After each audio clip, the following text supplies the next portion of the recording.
Have you ever witnessed an individual seemingly upright and virtuous suddenly reveal a shocking capacity for cruelty, hypocrisy, or self-deception? Or perhaps observed how societies, driven by righteous fervour, can descend into scapegoating and collective delusion? Modern psychology grapples with these perplexing human phenomena, seeking to understand the wellsprings of destructive behaviour. Yet, long before clinical research illuminated the complexities of the human psyche, spiritual traditions across the globe pointed to an inner adversary, a hidden darkness that, if left unexamined, could lead to both individual ruin and collective suffering. Carl Jung, the pioneering Swiss psychiatrist and founder of analytical psychology, offered a profound insight into this universal human predicament. While he explored many archetypes and complexes, Jung identified what he considered the most dangerous sign in a person: the unconscious identification with a rigid, idealized persona, coupled with the vigorous repression and subsequent projection of one's unacknowledged shadow. This dynamic creates a profound disconnect from reality, fostering a fertile ground for moral blindness, self-deception, and ultimately destructive acts, often rationalized as virtuous. When individuals or groups believe themselves to be entirely good, pure, or correct, while simultaneously denying their own capacity for error, malice, or imperfection, they become dangerously susceptible to projecting their unowned darkness onto others, creating external "one" where internal work is desperately needed. This essay will delve into Jung's potent warning, exploring the psychological mechanisms of the persona, the shadow, and projection. We will examine how an unconscious identification with an idealized self, combined with the repression of one's darker, unintegrated aspects, manifests as a perilous lack of self-awareness, moral hypocrisy, and a propensity for destructive externalization. Integrating Jungian psychology with spiritual wisdom from Buddhist teachings on ego and attachment, Christian contemplative insights on sin and self-knowledge, Sufi concepts of the lower self, nafs, Hindu philosophy on illusion, maya, and existential perspectives on authenticity, we will uncover both the psychological roots and the spiritual dimensions of this most dangerous sign. Our journey will illuminate how ancient wisdom and modern psychological research converge, offering pathways toward greater integrity, humility, and genuine wholeness. Carl Jung, initially a close collaborator of Sigmund Freud, diverged to develop his own depth psychology, emphasizing the collective unconscious, archetypes, and the lifelong process of individuation, the integration of conscious and unconscious aspects of the self, central to his understanding of human personality and indeed to identifying the quote, Tsu, other concepts of the persona and the shadow. In Jungian psychology, the persona, derived from the Latin word for an actor's mask, represents the social face we present to the world. It is the archetype of conformity, the public personality we adopt to adapt to social expectations, roles, and norms. The persona is essential for navigating society. It allows us to interact effectively, fulfill our professional duties, and maintain social harmony. For example, a doctor dons the persona of a healer, competent, compassionate, and professional. A teacher adopts the persona of an educator, knowledgeable, patient, and authoritative. The development of a persona begins in childhood as we learn what behaviors are acceptable and rewarded, and what aspects of ourselves need to be suppressed or hidden to gain approval and belonging. It is a necessary protective layer, a bridge between our inner world and the external social environment. Without a functional persona, an individual might struggle to maintain employment, form stable relationships, or even participate in basic social interactions. However, the persona becomes dangerous when an individual unconsciously identifies with it completely, mistaking the mask for their authentic self. When this occurs, the person loses touch with their deeper, more complex inner reality. They become trapped in a role, living a life dictated by external expectations rather than internal truth. This over-identification can lead to a superficial existence, a feeling of inner emptiness, and a profound lack of authenticity. The doctor might become so identified with the healer persona that they deny their own vulnerability or personal struggles. The teacher might become so enmeshed in the educator role that they suppress their own doubts or unconventional ideas. This rigidity is the first half of Jung's dangerous sign, a person who believes they are their public image, their job title, or their social role, rather than a multifaceted human being.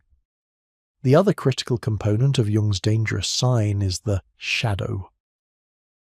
If the persona is what we show to the world, the shadow is what we hide, not just from others, but often from ourselves. The shadow comprises the unconscious aspects of the personality that the conscious ego finds unacceptable, inferior, or morally reprehensible. It is where our primitive instincts, repressed desires, secret shame, and unfulfilled potentials reside. These are the traits, impulses, and experiences that were deemed unacceptable by our caregivers, society, or our own developing ego, and were thus pushed out of conscious awareness. For instance, a person raised in a culture that values humility might repress their ambition or assertiveness into the shadow. Someone taught that anger is always bad might push their healthy aggression or boundary-setting capacity into the shadow. The shadow is not inherently evil, it simply contains what has been disowned. While it often holds negative traits, selfishness, rage, greed, envy, it can also contain positive undeveloped qualities that we were taught to suppress, such as creativity, spontaneity, or vulnerability. The danger of the shadow lies in its unconscious nature. What remains unconscious does not disappear. It merely operates outside the realm of conscious control, often manifesting in unexpected, disruptive, and destructive ways. Jung famously stated, "One does not become enlightened by imagining figures of light, but by making the darkness conscious." When the shadow remains unacknowledged, its energy seeks an outlet, often through projection. This brings us to the core of Jung's most dangerous sign. When an individual fully identifies with their idealized persona and rigidly represses their shadow, they create an internal imbalance. The unowned, unacceptable aspects of the self, denied conscious expression, are then unconsciously, quote, onto others. This means that the individual perceives their own disowned qualities in other people, groups, or even nations. If I deny my own anger, I might constantly see others as aggressive. If I repress my own judgmental tendencies, I might accuse everyone else of being judgmental. This psychological mechanism allows the individual to maintain their idealized self-image, believing themselves to be, quote, 7, while simultaneously finding an external target for their unacknowledged, quote, 8. This is the psychological root of scapegoating, prejudice, and the creation of external enemies, both individually and collectively. This dynamic, the rigid persona, the repressed shadow, and the subsequent projection, is what Jung identified as the most dangerous sign in a person. It signifies a profound lack of self-knowledge, a moral hypocrisy, and a deep alienation from one's own truth, paving the way for acts of great harm, often perpetrated by those who genuinely believe themselves to be in the right. As we will explore, this psychological pattern resonates deeply with spiritual teachings across traditions, which similarly warn against self-deception, the illusion of separateness, and the perils of an unexamined inner life.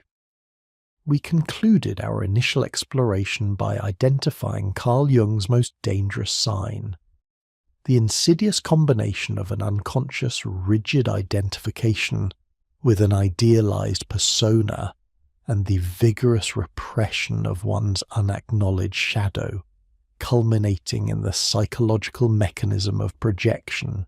This dynamic, as we shall now meticulously examine, is not merely a personal failing but a foundational error that distorts perception, corrupts judgment, and, left unexamined, fuels profound individual and collective pathologies. What precisely is this phenomenon we term projection? Jung posited that projection is an unconscious process whereby qualities, feelings, or attitudes that are unbearable or unacknowledged within oneself are attributed to another person or object in the external world. It is, in essence, an act of psychological displacement, a transfer of one's own internal content onto an external screen. When the individual, deeply entrenched in their carefully constructed persona, encounters an aspect of reality that mirrors their repressed shadow, the unconscious mind seeking to maintain internal equilibrium and preserve the integrity of the idealized self-image expels this uncomfortable truth outward. Quote 9. Jung famously remarked, quote, 10. Yet, the very act of projection bypasses this potential for understanding, transforming an opportunity for introspection into an accusation directed outward. Consider the psychological economy at play. By projecting, the individual effectively disowns their undesirable traits, thereby maintaining a pristine, albeit superficial, self-perception. The anger, the envy, the hypocrisy, the lust for power, if acknowledged within, these aspects would shatter the carefully cultivated facade of the persona.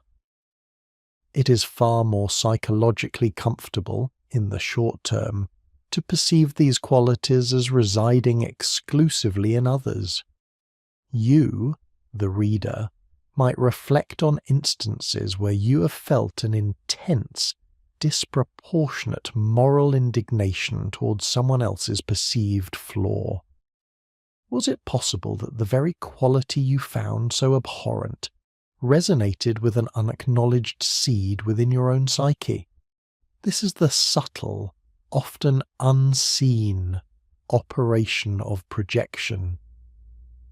The implications of this mechanism are vast, extending from the most intimate interpersonal relationships to the grand stage of geopolitical conflict. On an individual level, projection manifests as an inability to take responsibility for one's own emotional reactions or shortcomings.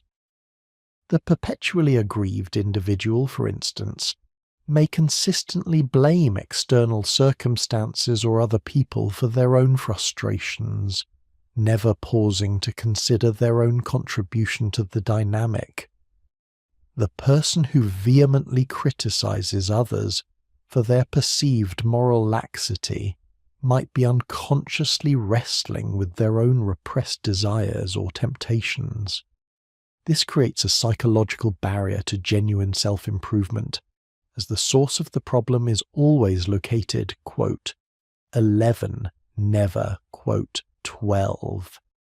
Yet, the true danger of projection escalates exponentially when it moves beyond the individual and becomes a collective phenomenon. Societies, groups, nations are just as susceptible to this psychological evasion as individuals. When a collective idealizes its own identity, its history, its values, its perceived moral superiority, and systematically represses any darker aspects of its past or present, it inevitably seeks an external vessel for its unowned darkness. This process often culminates in the creation of a, quote, 13, an individual, a minority group, or an opposing nation onto whom the collective shadow is projected. The, quote, 14 becomes the repository for all that the group deems evil, corrupt, or dangerous, allowing the group to maintain its self-righteous identity. History is replete with chilling examples of this collective projection. The witch hunts of early modern Europe, where thousands were persecuted and executed for embodying the projected fears and anxieties of their communities, offer a stark illustration. The perceived, quote, 15 were not merely individuals accused of maleficence. They became the living embodiment of the collective's repressed shadow, its fears of chaos, its unacknowledged resentments, its suppressed sexuality, and its collective guilt. Similarly, the systematic dehumanization of entire ethnic or religious groups during genocides can be understood, in part, as a catastrophic act of collective projection, where the aggressor group attributes its own capacity for violence, hatred, and barbarity onto the victim group, thereby rationalizing its atrocities as acts of purification or self-defense. It is not the man who has too little, Jung observed, but the man who has too much, who is most in danger of being possessed by his own shadow.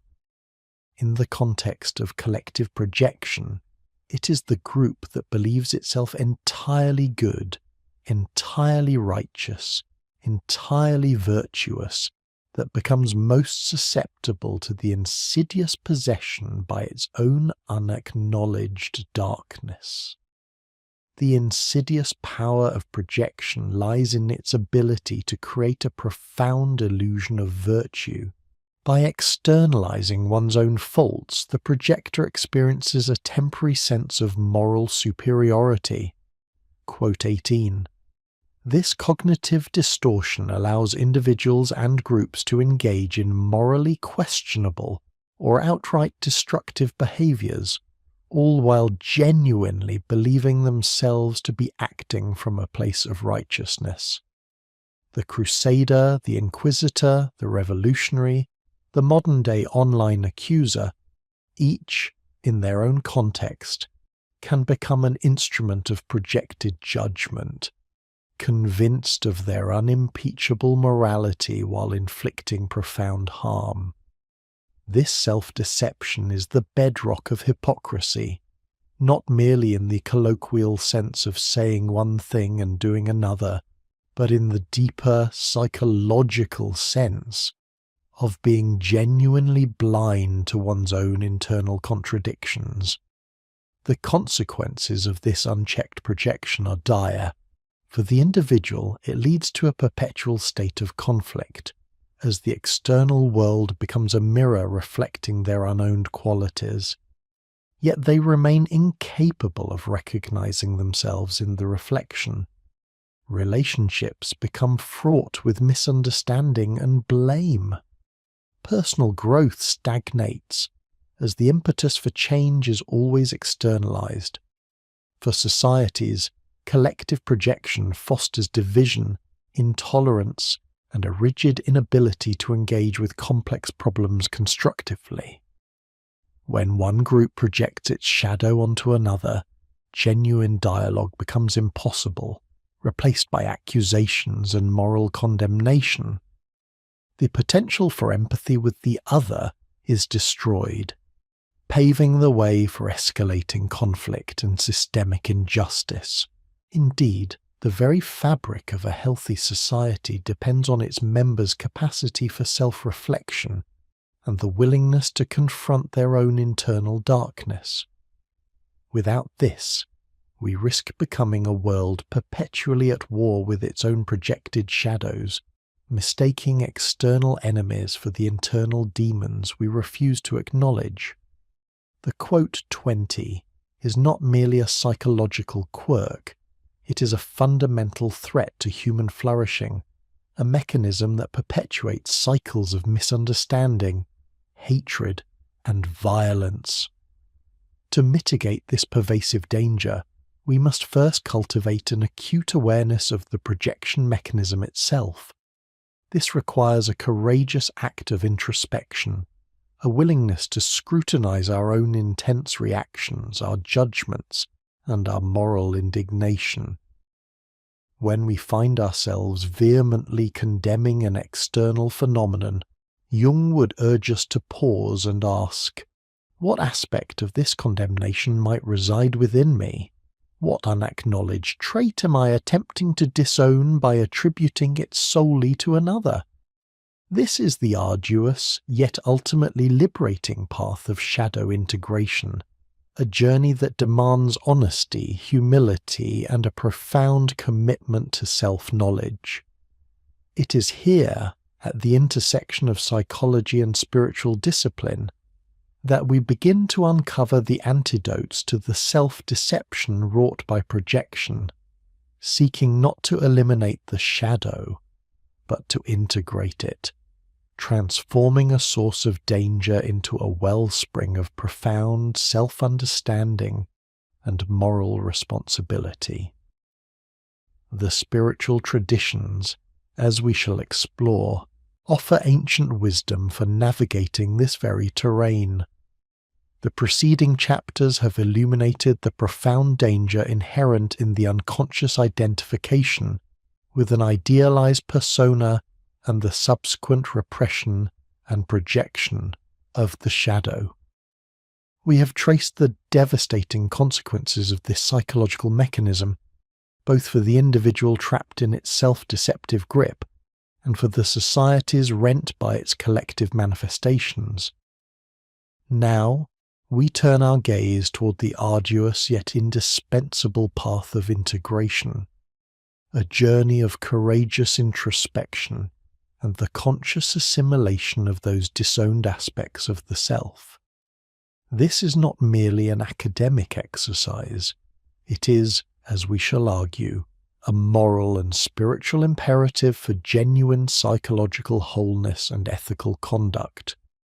What precisely does it mean to quote 21, quote, "It is crucial to dispel any misconception that integration implies an endorsement or acting out of one's darker impulses. On the contrary, Jung never advocated for an unbridled expression of the shadow's contents. Such an approach would merely constitute a regression, exchanging one form of unconsciousness for another. Instead, integration is a process of conscious acknowledgement, differentiation, and assimilation. It is the arduous work of bringing the unconscious contents of the shadow into the light of conscious awareness, not to be unleashed, but to be understood, contained, and ultimately to be transformed. The initial step on this path is perhaps the most challenging, the courageous confrontation. For many, the very notion of possessing a shadow, a repository of all that is primitive, unadapted, and morally questionable within the psyche, is an affront to their carefully constructed self-image. We are by nature inclined to perceive ourselves as fundamentally good, rational, and virtuous. This self-perception, often reinforced by societal norms and personal narratives, creates a formidable barrier to genuine self-knowledge. To acknowledge the shadow is to admit to one's own capacity for cruelty, envy, selfishness, hypocrisy, and all the myriad imperfections we so readily condemn in others. It is to recognize that the very qualities we project onto our adversaries, the deceit, the malice, the irrationality, reside in nascent form within our own psychic landscape. Consider for a moment the profound discomfort this realization engenders. If you pride yourself on your compassion, what does it mean to confront your own moments of callous indifference? If you champion justice, how do you reconcile with instances of your own unfairness or prejudice? This confrontation often manifests as a period of significant psychological distress, a dark night of the soul, where the idealized persona begins to crack under the pressure of unacknowledged truths. This cracking, however painful, is not a breakdown but a breakthrough, the necessary prelude to genuine growth. As Jung observed, one does not become enlightened by imagining figures of light, but by making the darkness conscious. How then do we undertake this formidable task of making the darkness conscious? Jungian analytical psychology offers a multifaceted approach, emphasizing introspective practices and a careful engagement with the unconscious. Firstly, and most fundamentally, is the practice of self-observation and introspection. This requires a sustained, honest and non-judgmental examination of one's thoughts, feelings, motivations and behaviors. It involves paying keen attention to those moments when we feel intense moral indignation towards others, when we are quick to blame, or when we encounter situations that trigger disproportionate emotional responses. These reactions often serve as signposts, pointing directly to our own unacknowledged shadow contents. When we accuse another of a specific fault, we must ask ourselves, quote, 24. This is not an act of self-condemnation, but of radical self-honesty, demanding that we take responsibility for our inner landscape rather than perpetually externalizing its less desirable features. Secondly, and central to Jung's methodology, is the analysis of dreams. Dreams, in the Jungian view, are direct communications from the unconscious, often revealing aspects of the shadow that consciousness actively represses. The figures that appear in our dreams, the menacing stranger, the despised acquaintance, the dark animal, can often symbolize unintegrated aspects of our own psyche. By carefully recording and reflecting upon dream imagery, symbols and narratives, we can begin to decode the messages our unconscious is sending, gaining insights into the nature and dynamics of our personal shadow. A recurring theme of betrayal, for instance, might point not only to external threats, but also to an internal capacity for self-betrayal, or a disowned aspect of cunning. Thirdly, active imagination provides a powerful means of engaging directly with the unconscious. This technique involves consciously entering an altered state of awareness and allowing unconscious figures, including those representing the shadow, to manifest and interact with the ego. Through dialogue, imagery, and symbolic interaction, one can establish a relationship with these previously disowned parts of the self. This is not about succumbing to the shadow, but about engaging with it respectfully, understanding its motivations, and ultimately seeking to integrate its energy in a constructive manner. A figure of rage, when engaged with through active imagination, might reveal a repressed need for assertive boundary setting or a legitimate grievance that has been suppressed. Finally, the therapeutic process with a trained Jungian analyst often provides the necessary container and guidance for this profound work. The analyst serves as a mirror, a guide, and a witness, helping the individual navigate the often turbulent waters of self-discovery, identify projections, and interpret the complex language of the unconscious. This external perspective is invaluable, as the shadow, by its very nature, is difficult for the individual to perceive directly.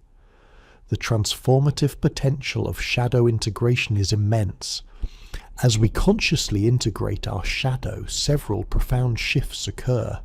We experience an increase in self-awareness and authenticity, as the energy previously expended on repression and projection becomes available for conscious use.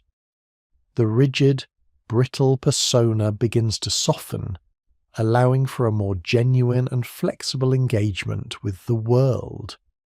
We become less susceptible to moral blindness and self-deception, fostering a deeper capacity for empathy and understanding towards others. When we recognize our own capacity for imperfection, we are less inclined to demonize or scapegoat those who embody similar traits. The other ceases to be merely a receptacle for our projections and becomes instead a fellow human being grappling with their own complexities. Moreover, shadow integration can unlock significant repressed energy and creativity. The shadow is not solely a repository of negative traits. It also contains undeveloped potentials, unexpressed talents, and vital instincts that have been deemed unacceptable by the conscious ego or societal norms. When these aspects are acknowledged and integrated, they can become sources of immense vitality, creativity, and personal power, leading to a richer, more vibrant, and more individuated life. The darkness itself often holds unrecognized gold. It is here, in the profound work of shadow integration, that we find striking parallels with various spiritual traditions across cultures and millennia. While Jung articulated these concepts within the framework of analytical psychology, the core insight that true spiritual or ethical development necessitates a confrontation with one's inner darkness is a universal thread woven through many wisdom traditions. Consider, for instance, Buddhism. The concept of anatta, non-self, directly challenges the ego's rigid identification with a stable, idealized persona. Practices like mindfulness and meditation encourage rigorous self-observation, bringing to awareness not only pleasant thoughts, but also the defilements, kleshas, such as greed, hatred, and delusion. The path to liberation, nirvana, involves understanding and ultimately transcending these attachments and aversions, which are, in essence, the contents of what Jung might call the shadow. The emptying of the self in Buddhist practice echoes the dismantling of the persona, allowing for a more authentic and compassionate engagement with reality. In Christian mysticism, the dark night of the soul, as described by figures like St. John of the Cross, represents a profound period of spiritual purgation. This intensely painful process involves the stripping away of attachments, illusions, and egoic comforts, leading to a direct confrontation with one's spiritual poverty and sinfulness. This stripping away of the false self, often accompanied by feelings of desolation and despair, bears a striking resemblance to the ego's struggle to release its identification with the persona and face its shadow. The sacrament of confession, too, is an explicit act of acknowledging one's transgressions, bringing them into the light and taking responsibility, thereby preventing their repression and projection. Humility, a cardinal virtue, directly counters the hubris of an unexamined ego. Sufism, the mystical branch of Islam, emphasizes the purification of the nafs, often translated as the ego or lower self. The Sufi path involves a continuous struggle, jihad al-nafs, against the desires, attachments, and negative traits that emanate from this lower self. Through rigorous self-discipline, contemplation, and spiritual guidance, the Sufi seeks to transcend the limitations of the ego and align with the divine.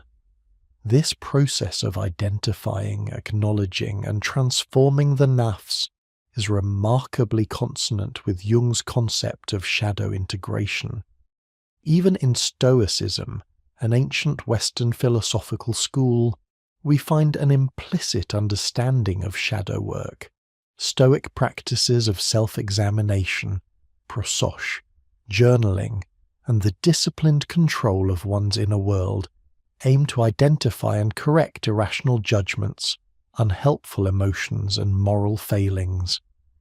By constantly scrutinizing one's own character and motivations, the Stoic sage seeks to achieve apatheia, not apathy, but freedom from destructive passions and biases. This rigorous self-awareness acts as a bulwark against self-deception and projection, fostering a virtuous and rational life. Across these diverse traditions, a common thread emerges: the necessity of facing one's inner darkness, one's imperfections, one's unacknowledged self, as a prerequisite for genuine growth, whether psychological, ethical, or spiritual. The quote that Jung identified, "The belief in one's own unblemished goodness coupled with the vigorous repression of the shadow," is precisely what these traditions seek to dismantle. They understand that true virtue is not the absence of darkness, but the conscious integration and mastery of it. This process, however, is not a one-time event but a lifelong journey. The shadow is never fully conquered or eliminated. It is an intrinsic and dynamic aspect of the human psyche. Integration is an ongoing dance between consciousness and the unconscious, a continuous effort to expand self-awareness and assimilate new insights. Each stage of life, each new challenge can bring forth previously unacknowledged aspects of the shadow, demanding renewed attention and integration. The ethical imperative, therefore, becomes clear. To deny one's shadow is not only a personal failing, but a societal danger. An individual or a group that projects its unowned darkness onto others creates the conditions for conflict, prejudice, and dehumanization. Conversely, the individual who courageously undertakes the work of shadow integration contributes not only to their own wholeness, but also to the health and ethical fabric of the collective. Such an individual, having grappled with their own inner complexities, is less likely to be swayed by demagoguery, less prone to scapegoating, and more capable of genuine empathy and constructive engagement with the complexities of the world. They become, in essence, a more responsible and truly moral agent. We have now explored the arduous journey of shadow integration and its profound resonance with ancient wisdom traditions. The path is clear, though fraught with discomfort and resistance. But what does this integrated individual look like? What is the practical impact of having confronted one's own darkness and reclaimed its potential? In the subsequent chapter, we shall delve deeper into the nature of the individuated self, the person who has undertaken this perilous journey, and examine the societal implications of such an authentic existence. If shadow integration is the arduous ascent, then the individuated self represents the panoramic vista from the summit, not a static endpoint, but a continuous horizon of expanding consciousness. Our journey through Jung's most dangerous sign in a person has led us through the deceptive allure of the persona and the destructive power of the unacknowledged shadow. Now we turn our gaze toward the profound outcome of confronting these inner realities, the emergence of the individuated self, and the far-reaching implications this transformation holds for both the individual and the collective. But what precisely does it mean to be individuated, and how does this profound transformation manifest in the lived experience of an individual, and by extension, within the collective? Carl Jung coined the term individuation not to denote mere individualism, a superficial striving for uniqueness or self-interest, but rather to describe the lifelong psychological process of becoming a whole person. It is an endeavour to integrate the conscious and unconscious aspects of the psyche, to synthesize the various opposing forces within us, and to realize one's unique, authentic self, distinct from the collective psyche and its conventional norms. This is not a retreat from society, but a deeper, more authentic engagement with it, rooted in self-knowledge rather than conformity. The individuated self, therefore, is one that has undergone a significant ontological reorientation. It has moved beyond the primary identification with the persona, understanding it as a necessary social tool rather than the totality of one's being. Crucially, it has engaged with the shadow, not merely acknowledging its existence, but actively integrating its disowned aspects into a more comprehensive self-concept. This arduous inner work culminates in a constellation of characteristics that fundamentally alter one's relationship with oneself, with others, and with the world. Foremost among these characteristics is authenticity and wholeness. The individuated person no longer operates primarily from the superficial layers of the persona, nor are they driven unconsciously by repressed shadow impulses. Instead, their actions and expressions emanate from a deeper, more integrated core. This authenticity fosters a profound sense of inner coherence, where conscious values align more closely with unconscious motivations. You might observe this in an individual whose convictions are deeply held and consistently expressed, not as a performance, but as a genuine reflection of their inner truth. They are less prone to hypocrisy, for they have confronted their own capacity for contradiction. This leads directly to an enhanced sense of moral responsibility. Having acknowledged the shadow within, the individuated person recognizes their own complicity in the human condition, including its capacity for darkness.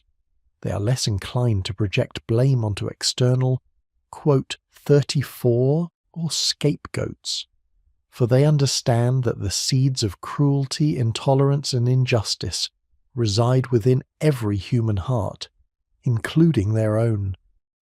This internal reckoning does not lead to paralysis, but to a more grounded and effective form of ethical engagement.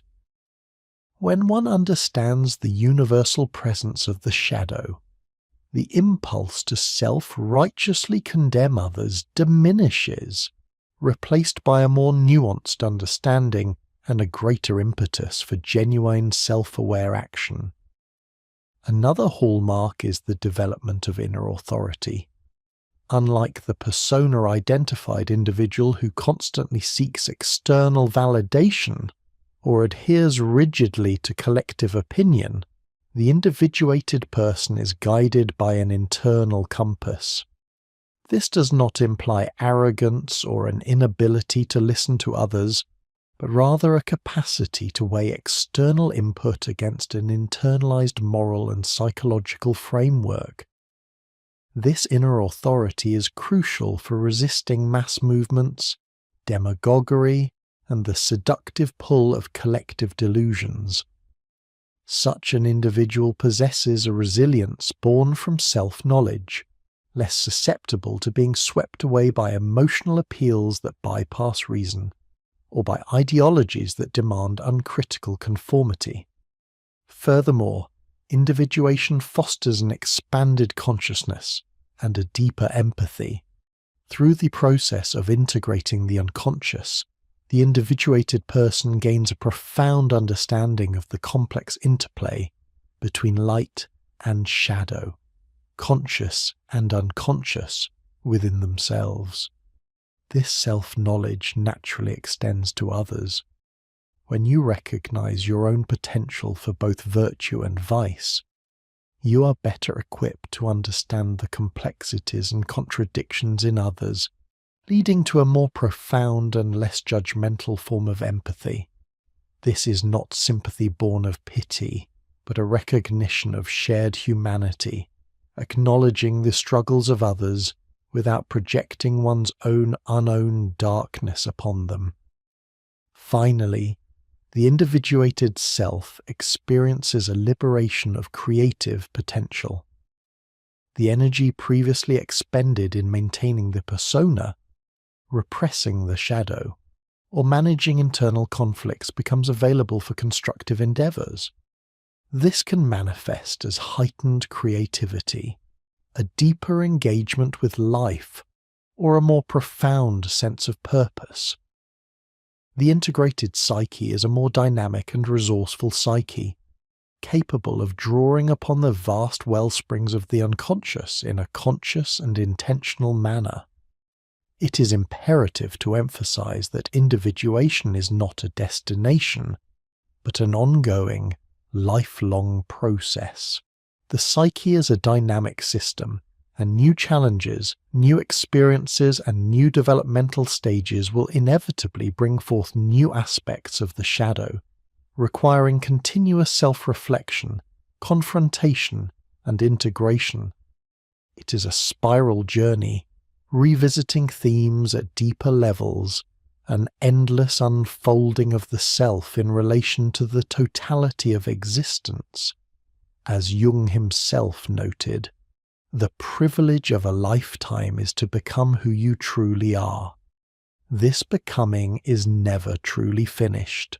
The societal implications of widespread individuation are arguably the most critical aspect of Jung's insights regarding the, quote, 36. If the individual psyche is a microcosm of the collective, then the transformation of individuals holds the potential to profoundly reshape the macrocosm of society. One of the most immediate and vital societal benefits of individuation would be a significant reduction in collective projection and scapegoating.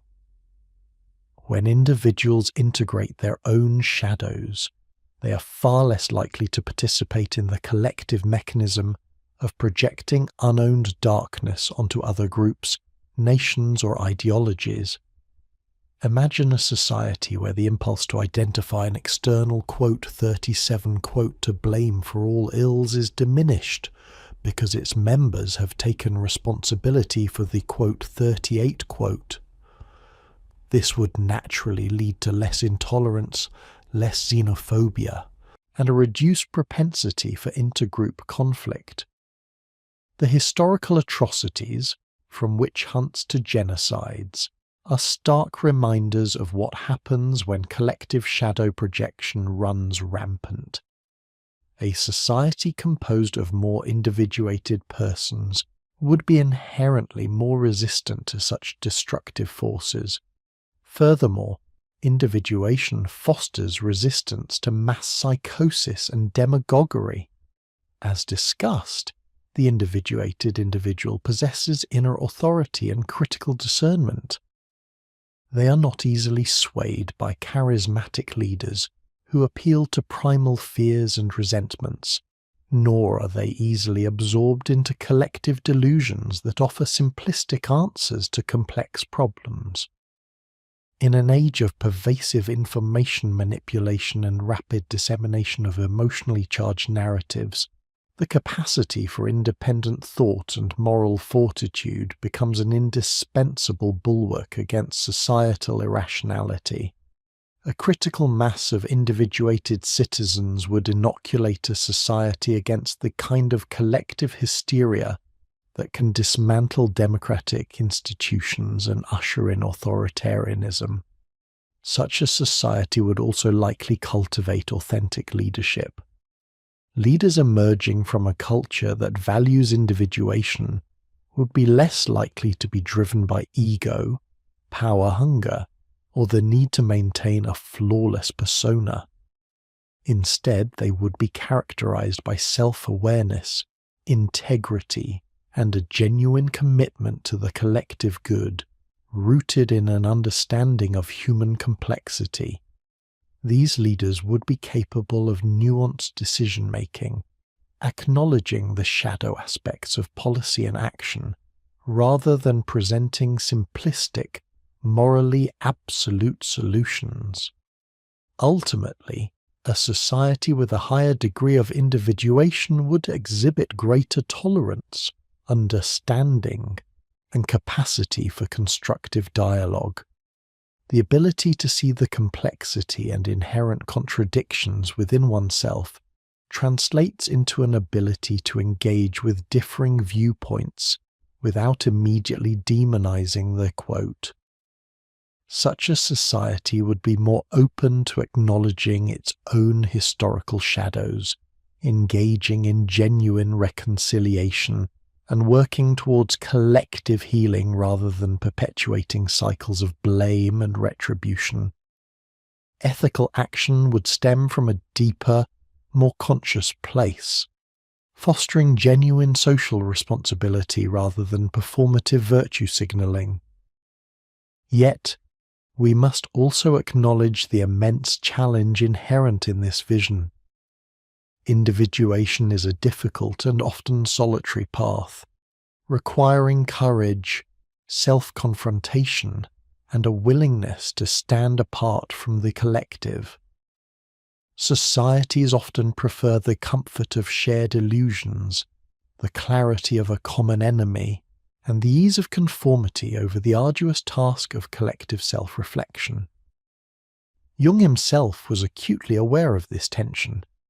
He warned, quote 40, "For Jung, the greatest threat to humanity was not an external enemy, quote, but the unexamined, unconscious psyche of humanity itself, particularly its capacity for moral blindness and collective shadow projection." The quote 41 that Jung identified, the unconscious identification with an idealized persona coupled with the vigorous repression and subsequent projection of one's unacknowledged shadow, remains as urgent and relevant today as it was in his time. Indeed, perhaps more so, given the amplified reach of collective narratives and the accelerating pace of global interconnectedness. The journey toward the individuated self, therefore, is not merely a personal quest for psychological well-being. It is a moral and spiritual imperative, a vital necessity for the survival and flourishing of human civilization.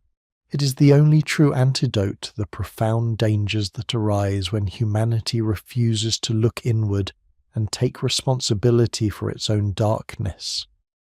The challenge, then, extends far beyond the individual psyche, bleeding into the very fabric of collective existence, shaping the fates of nations and generations. We have explored how the rigid identification with a carefully constructed persona, that polished, often idealized mask we present to the world, and the subsequent, often unconscious, repression of the authentic, unowned aspects of our shadow create a dangerous internal schism. This internal fracture manifests as profound self-deception, a constant internal dissonance where one believes their own carefully curated narrative, even when contradictory evidence mounts, inevitably leading to the projection of unowned darkness onto others, transforming internal struggles into external accusations. But what transpires, we must ask with a rising sense of dread, when this individual pathology becomes not just an isolated case, but a shared neurosis, a collective fever dream that grips an entire society or group? What happens when millions, perhaps billions, collectively adopt an idealized persona, a grand narrative of their own inherent goodness and superiority, and then, with chilling synchronicity, project their vast, unacknowledged shadow onto an externalized enemy? This is the precise moment where Jung's most dangerous sign escalates from a personal tragedy, a quiet individual struggle, to a civilizational peril of monumental proportions, fueling the very conflicts that have not merely scarred, but repeatedly gouged and torn the tapestry of human history, leaving behind a legacy of blood, ash, and unexamined guilt. It is here that the personal becomes devastatingly political, the psychological becomes catastrophically global. Consider, for a moment, the insidious allure.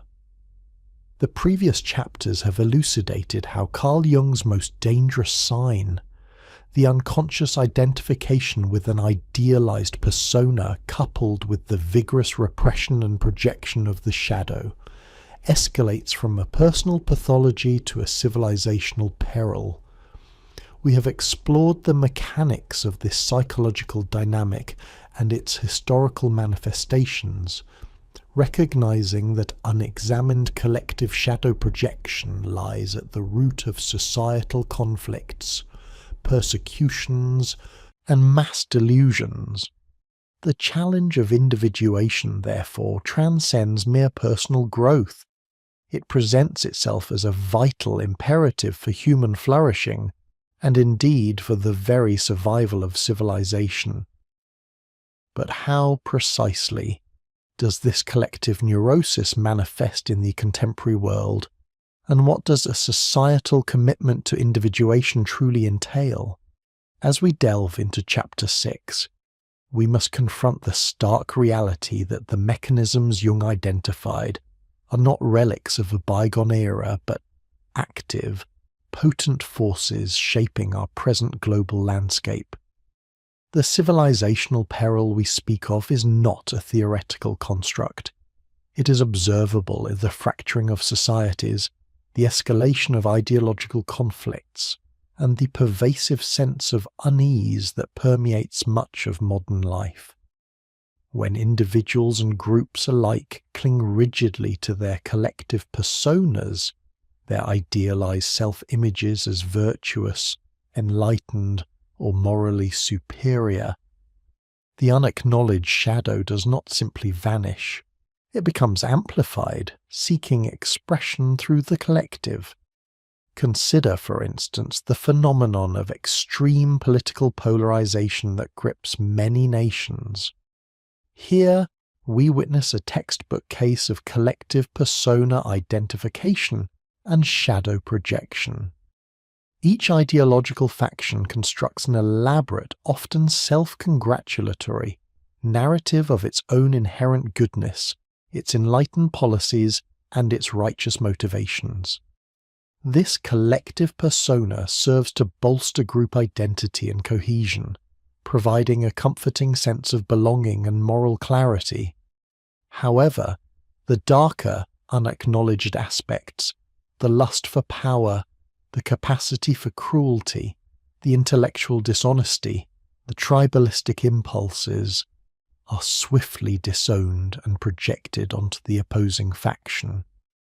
The quote 43 becomes the repository for everything deemed unacceptable within the self and the group. They are not merely mistaken, they are malicious, ignorant, or even evil.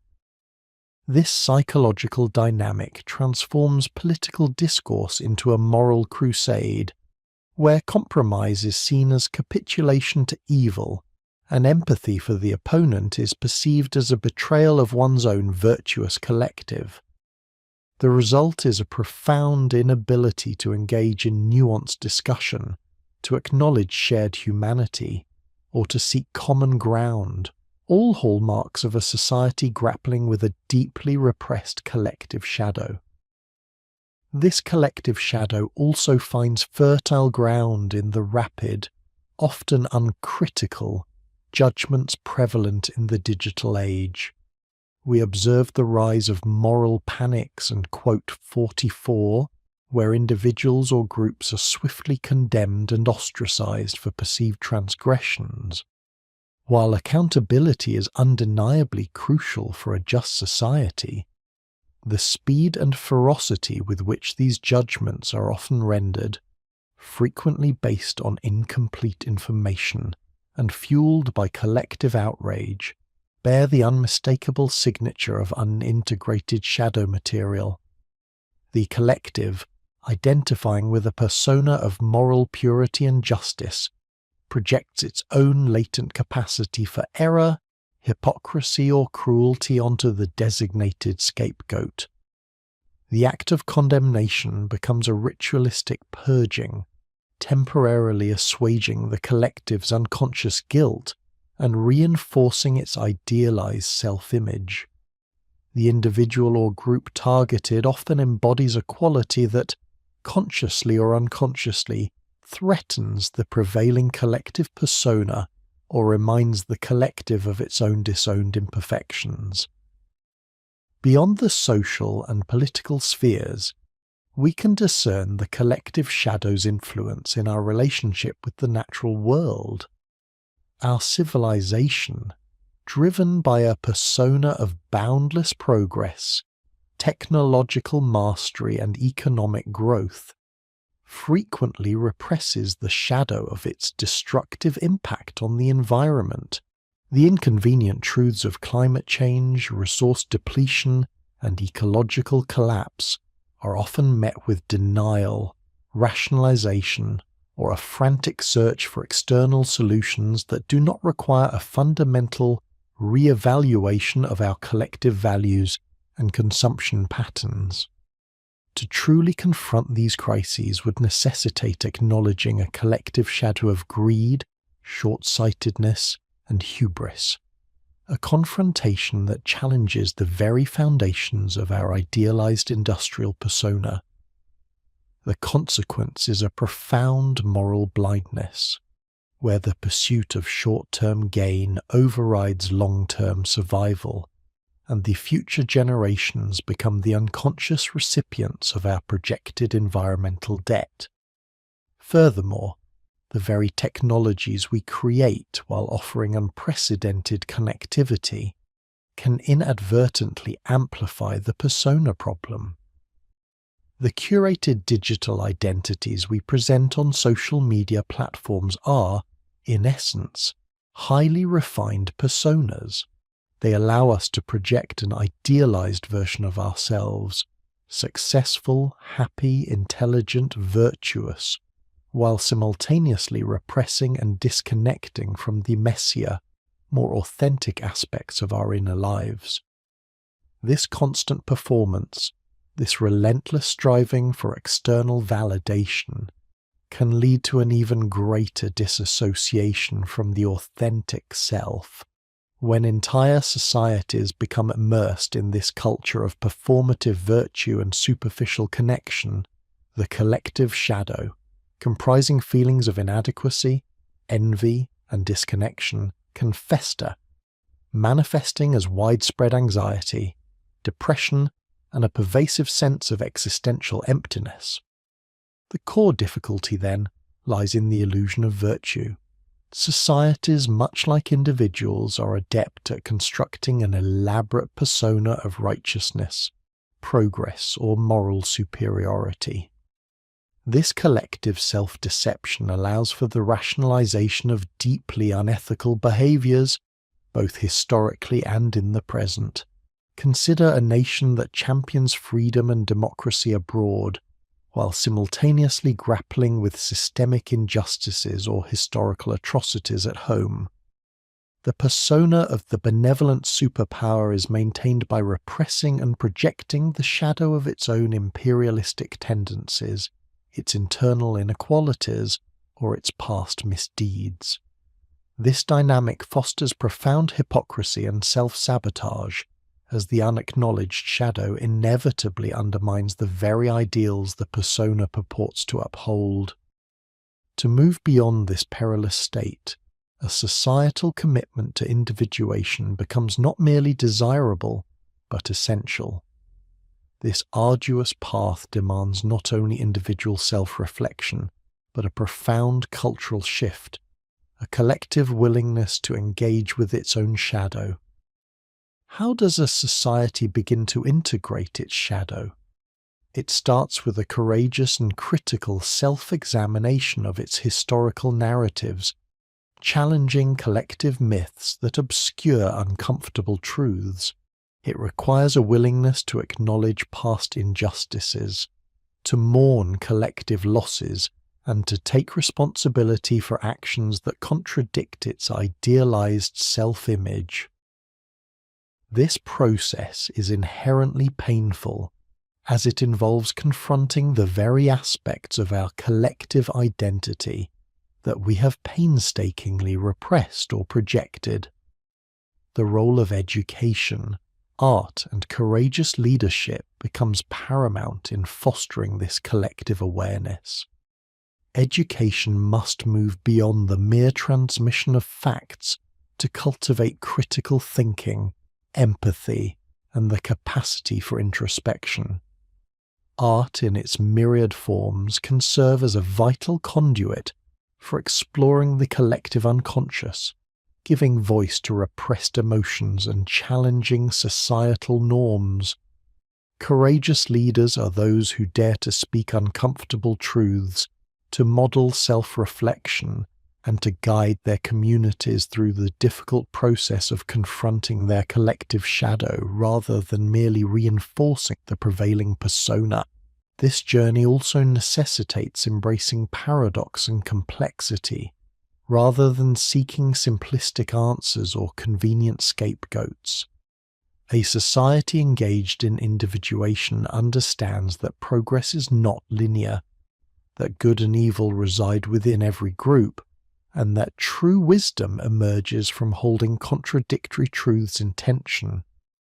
It moves away from the dualistic thinking that categorizes the world into absolute binaries of us versus them, right versus wrong, and instead cultivates a capacity for nuanced understanding and compassionate engagement.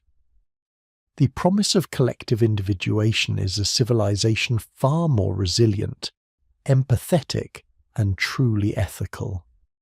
A society that has begun to integrate its shadow is less susceptible to mass psychosis, less prone to demagoguery, and more capable of genuine self-correction. It would foster authentic leadership, rooted in integrity rather than mere charisma, and cultivate a deeper tolerance for diversity, recognizing the inherent complexity within all human experience. Such a society would not claim to be perfect, but it would possess the maturity to acknowledge its imperfections and to strive continuously for greater consciousness and moral responsibility. Yet, the peril remains ever present. The forces resisting individuation, both individually and collectively, are immense. The comfort of the persona, the seductive simplicity of projection, and the fear of confronting one's own darkness are powerful deterrents. To embark on this path requires immense courage, intellectual rigor, and an unwavering commitment to truth. Jung's quote, 47, is not merely a psychological curiosity, it is a profound warning, a call to awaken to the unconscious forces that shape our destiny. The work of individuation, therefore, begins with each individual, but its echoes reverberate through the collective, offering the only viable path toward a future where humanity might truly flourish, rather than succumb to the shadows of its own unexamined depths. We have explored the profound implications of Carl Jung's most dangerous sign, the unconscious identification with an idealized persona and the subsequent vigorous repression and projection of the shadow. We have traced its insidious manifestations from individual self-deception to the precipice of civilizational peril, underscoring the urgent imperative of individuation. Yet, to merely articulate the necessity of this journey is to overlook the formidable forces that conspire against it. The path to wholeness, to the integration of the shadow, is not merely arduous. It is met with an unyielding, multifaceted resistance that stems from the deepest strata of the human psyche and the intricate fabric of collective existence. Why, we must ask, does humanity so stubbornly resist the very process that promises authenticity, moral clarity, and genuine flourishing?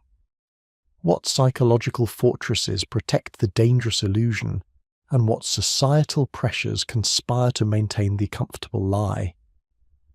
The answer lies in a complex interplay of ego defense, existential fear, and the powerful inertia of collective unconscious patterns.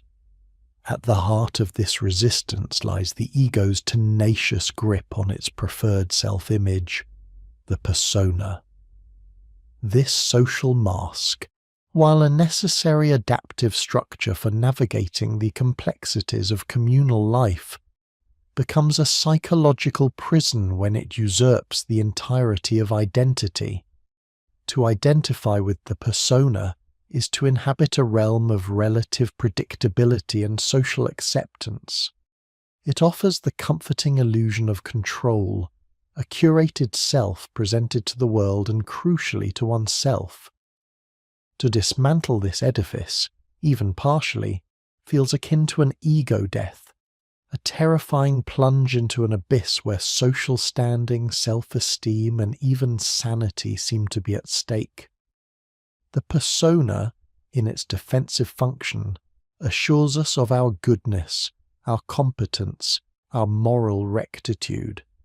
It is the shield behind which the disowned elements of the shadow are conveniently hidden, not only from others, but most effectively from our own conscious awareness. Consider the individual confronted with evidence of their own hypocrisy, their own capacity for malice, their own unacknowledged envy or prejudice.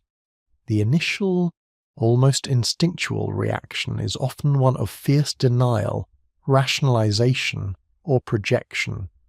These are the desperate rearguard actions of an ego fighting to preserve its pristine image. To admit, quote, 51 quote, requires a courage that borders on the heroic.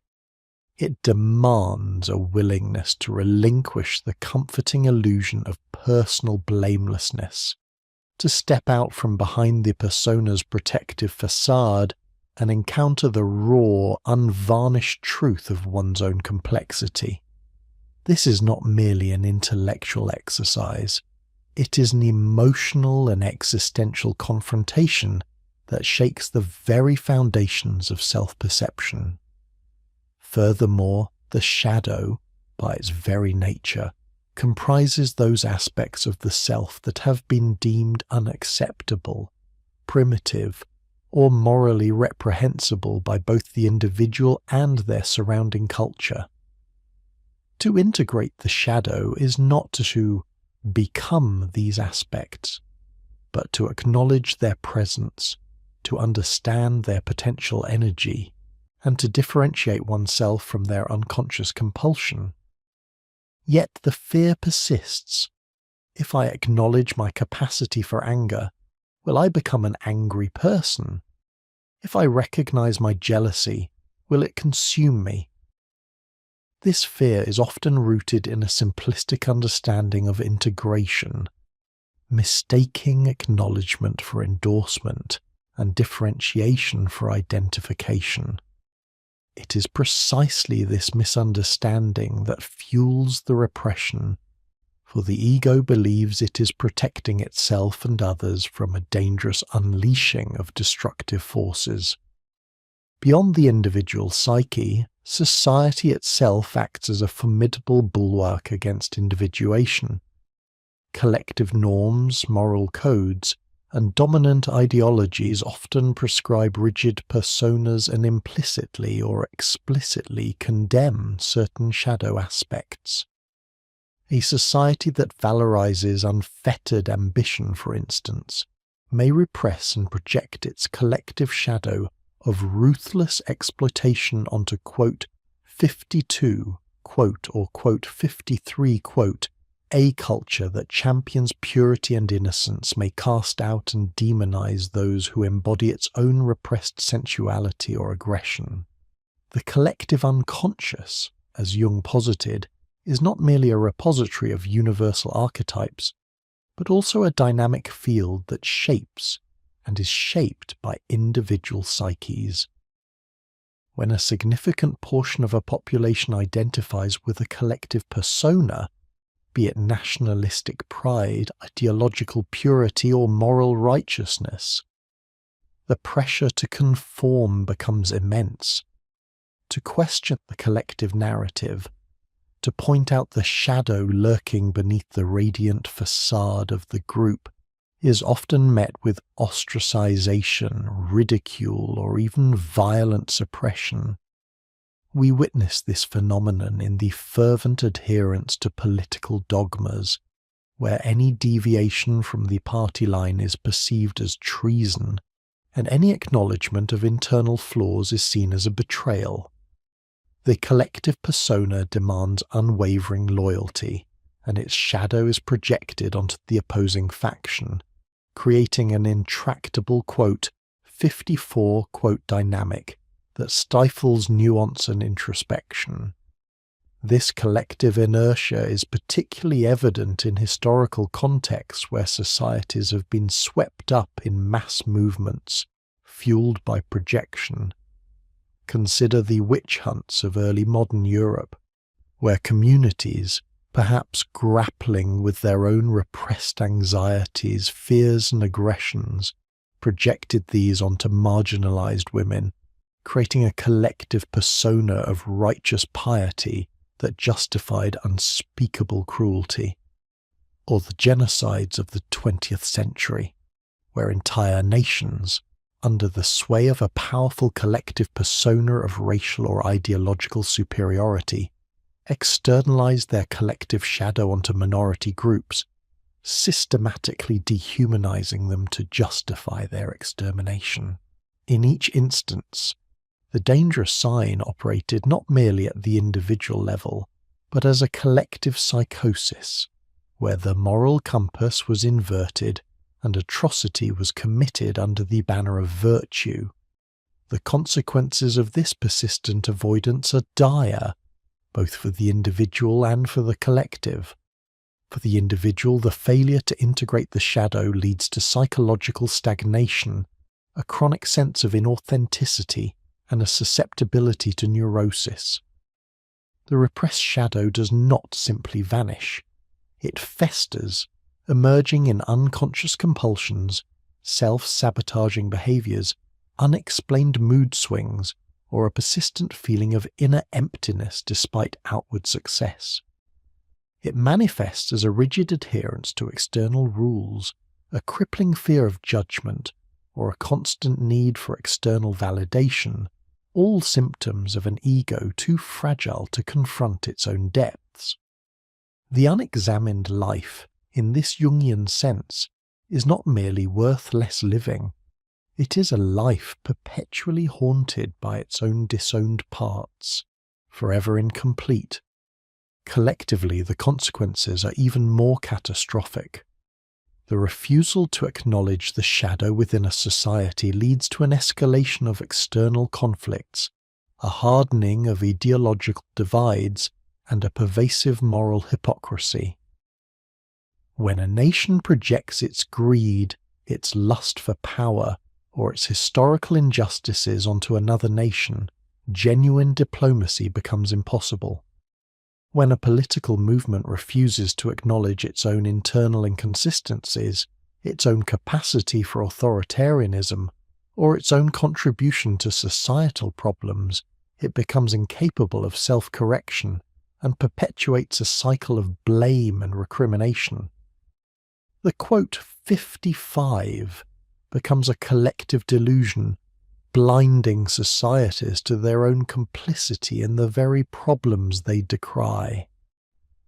We see this played out in the global environmental crisis, where some societies, clinging to a persona of economic progress and technological mastery, project the shadow of unsustainable consumption and ecological destruction onto developing nations, or quote 56, rather than confronting their own systemic contributions to the crisis.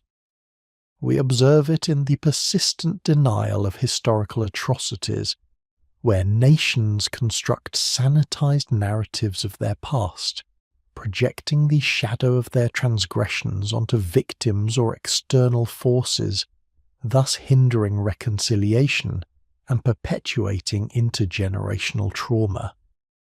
The resistance to individuation is also reinforced by the very structures of modern life. In an age of curated digital identities, the persona is not merely a mask, it is a meticulously constructed avatar, optimized for social approval and validation. The digital realm offers unprecedented opportunities for projection, allowing individuals and groups to demonize others from behind screens, further insulating them from the consequences of their shadow-laden rhetoric.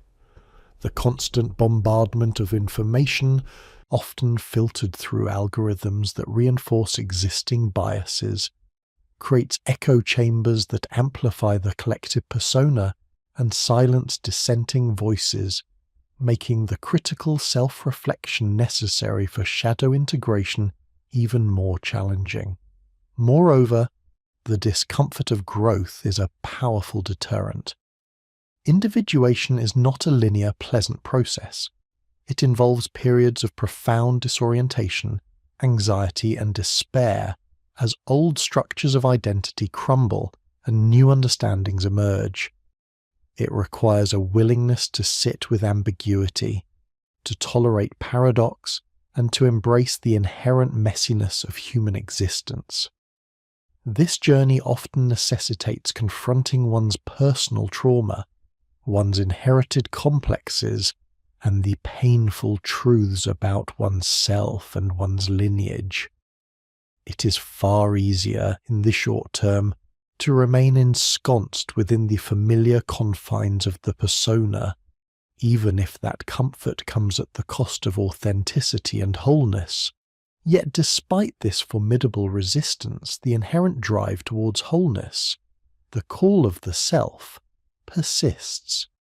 It often manifests as a deep-seated unease, a sense of meaninglessness, or through personal and collective crises that demand a reckoning. These crises, whether they be individual breakdowns, societal upheavals, or global catastrophes, can serve as catalysts, forcing individuals and groups to confront the limitations of their personas and the destructive power of their unacknowledged shadows. It is in these moments of profound challenge that the opportunity for genuine transformation arises, often out of necessity rather than choice. The journey of individuation, therefore, is not merely a psychological endeavour. It is a moral and spiritual imperative that demands an unflagging commitment to truth, both personal and collective. It is a continuous process of self-observation, self-correction, and conscious engagement with the totality of one's being.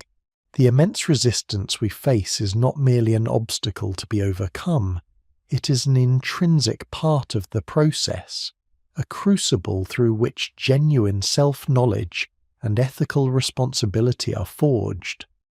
To understand this resistance is the first step towards navigating it, towards choosing the arduous path of wholeness over the perilous comfort of illusion. The choice, as ever, remains ours, and upon it rests not only individual liberation, but the very trajectory of human civilization. The journey toward individuation we have established is not merely an intellectual pursuit, but a profound, often agonizing confrontation with the self. It demands a dismantling of cherished illusions, a courageous descent into the very aspects of our being we have strenuously disowned. This path, however, is met with formidable resistance, a resistance that is not static but dynamic, evolving, and, in our contemporary landscape, increasingly insidious. The dangerous sign, therefore, is not only a psychological predisposition, but a tendency actively nurtured and reinforced by the very fabric of modern existence, making the imperative for individuation simultaneously more urgent and more challenging. At the heart of this resistance lies the ego's fierce protectiveness of its established order. The persona, as we know, is not simply a superficial mask. It is a carefully constructed defense, a psychological bulwark against the perceived threats of social disapproval, vulnerability, and the terrifying prospect of non-belonging. To crack this persona, to expose the raw, unpolished, and often unsavory contents beneath, is to invite a profound sense of shame, inadequacy, and social ostracization. How readily do we surrender the comfort of our self-narratives, especially when those narratives have been meticulously curated and publicly affirmed. The ego has invested deeply in this idealized self-image, drawing sustenance from external validation and the illusion of control over how we are perceived. The thought of voluntarily relinquishing this psychological stronghold, of standing naked before ourselves and the world, is often too terrifying to contemplate, triggering an immediate and powerful recoil. Beyond the social anxieties, there resides a deeper, more primal layer of resistance, existential dread. Confronting the shadow is not merely acknowledging one's petty flaws or moral failings. It is a direct encounter with the potential for darkness, chaos, and even malevolence that resides within the human psyche. Jung understood that the shadow contains not only repressed weaknesses, but also untamed strengths, instinctual energies, and a capacity for both creation and destruction that can feel overwhelmingly powerful. This confrontation evokes a numinous terror, a visceral fear of the unknown depths of one's own being. It is the fear of discovering that we are capable of acts we condemn in others, that the line between good and evil is far more permeable within us than we care to admit. This dread manifests as a profound urge to deny, to project, to rationalize, to externalize all perceived evil onto an other, rather than face the discomforting truth that the seeds of all human behaviors, noble and heinous, lie within each of us. The temptation to maintain a pristine inner world by attributing all darkness to external forces becomes an almost irresistible psychological defense. Adding to these individual struggles is the formidable weight of collective inertia. Societies, by their very nature, tend to reward conformity and discourage radical self-inquiry that might disrupt established norms. The collective persona, the shared fictions, values, and moral codes of a group often demands adherence, offering the comfort of belonging in exchange for the suppression of individual authenticity. To challenge the collective persona, to question the shared projections onto an external scapegoat, is to risk becoming an outsider, a pariah, or even a threat to the group's cohesion. The phenomenon of Quote 61 serves as a powerful mechanism for suppressing dissenting voices and reinforcing collective delusions, making it incredibly difficult for individuals to embark on the arduous journey of individuation when the social fabric actively discourages such introspection. The comfort of shared delusion, however destructive in the long run, often outweighs the daunting task of standing alone in one's truth. It is against this backdrop of deeply ingrained psychological and social resistance that we must consider the amplifying effect of modern life. Our contemporary world, with its unprecedented technological advancements and ubiquitous digital landscapes, has inadvertently created new, sophisticated fortifications against shadow integration, making the dangerous sign not just a theoretical concept, but an ever-present, actively reinforced reality. Consider first the pervasive influence of digital identities and social media. These platforms have become the ultimate arenas for persona construction, offering individuals an unparalleled ability to curate, filter, and meticulously craft an idealized self-image for public consumption. We select our most flattering photographs, share only our successes, articulate our most virtuous opinions, and present a meticulously edited version of our lives designed to garner approval and validation. The constant feedback loop of likes, comments, and shares provides an intoxicating stream of external affirmation, reinforcing the ego's investment in this perfected digital facade. The more our curated persona is celebrated, the more deeply we identify with it, making it exponentially harder to acknowledge the unlikable or unshareable aspects of our shadow. The lines between our authentic self and our online projection blur, leading to a profound disconnect and rendering the very idea of confronting one's true, imperfect self seem irrelevant or, worse, dangerous in an era of cancel culture, where a single perceived misstep can lead to public ostracization. The fear of social judgment, once confined to immediate communities, now extends globally, intensifying the pressure to maintain an impeccable, shadow-free public image. Secondly, the rise of echo chambers and algorithmic reinforcement has created environments that actively insulate individuals from perspectives that might challenge their projections or force uncomfortable self-reflection. Personalized algorithms designed to keep us engaged feed us content that confirms our existing beliefs, preferences, and biases. We are increasingly surrounded by voices that mirror our own, creating intellectual and emotional filter bubbles where dissenting opinions are filtered out or demonized.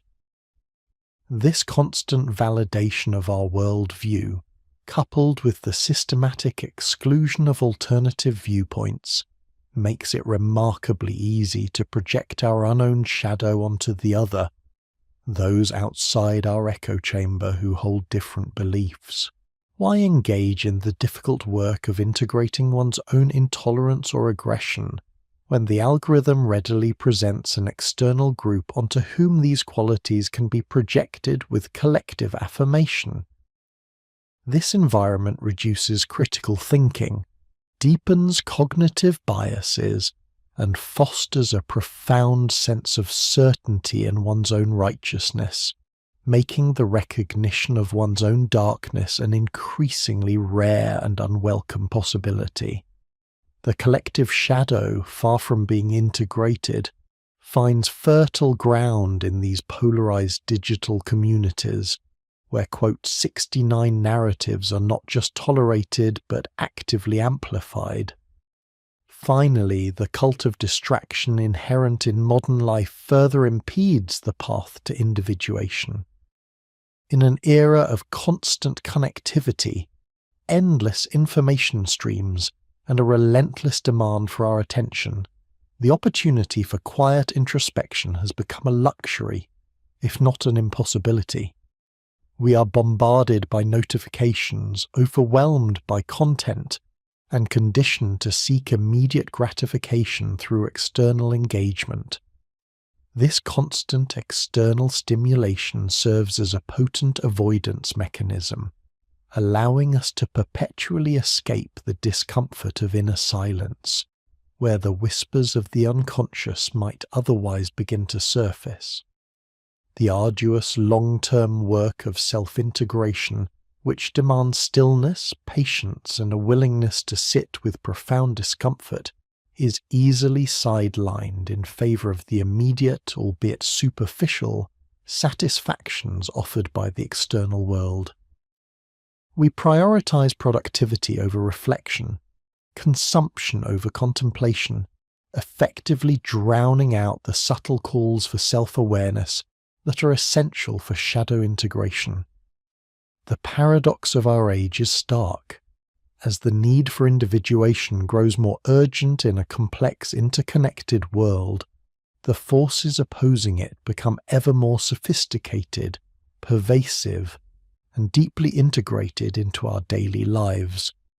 The quote 70, the unconscious identification with an idealized persona, and the vigorous repression and projection of the shadow, is not merely a static psychological predisposition.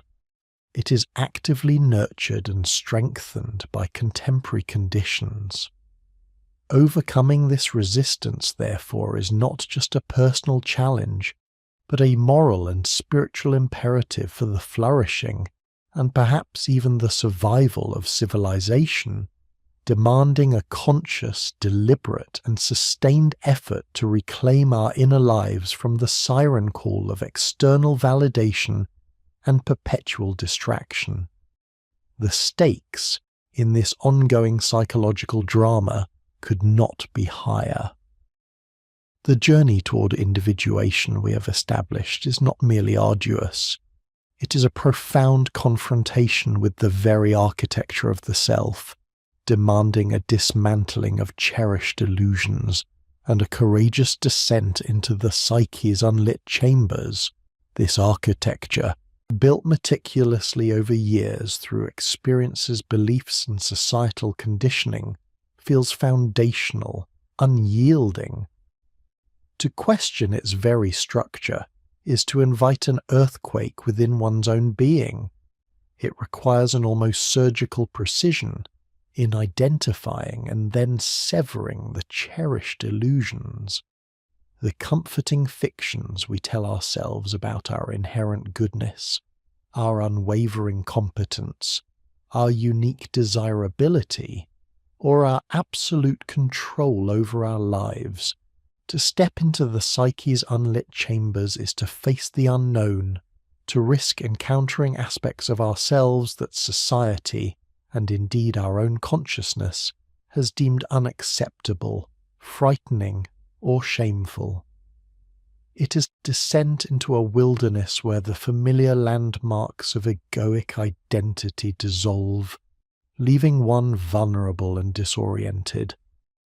The resistance to this undertaking, as Jung so presciently observed, is formidable, rooted deeply in the ego's fierce protectiveness of its carefully constructed persona and the existential dread provoked by the shadow's raw, untamed power.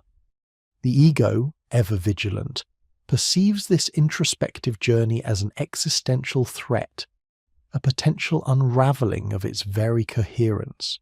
It clings to its persona, that carefully curated mask of respectability and normalcy, because it represents safety, acceptance, and a sense of belonging. The thought of confronting the shadow, that repository of all that has been rejected, repressed, and deemed justus quote 71, can trigger a primal fear. This isn't merely discomfort, it's an existential dread, a chilling premonition of chaos, of moral compromise, of a loss of control that threatens the very fabric of one's identity. To willingly shed the comfort of an idealized self, to face the potential shame of acknowledging one's perceived flaws, or to stand apart from the collective's comforting conformity. These are challenges that frequently prove insurmountable for the individual. Imagine the internal monologue. If I admit this flaw, this dark thought, this shameful desire, who will I be? Will I be loved? Will I even recognize myself? The pull of the collective with its shared narratives and comforting certainties is immense, making the act of individual differentiation feel like a terrifying plunge into isolation. Yet, in our contemporary epoch, this intrinsic human resistance has been not merely sustained but actively amplified by the very structures and technologies that define modern life, creating a labyrinth of self-deception more intricate and pervasive than ever before. This modern labyrinth is not a static maze.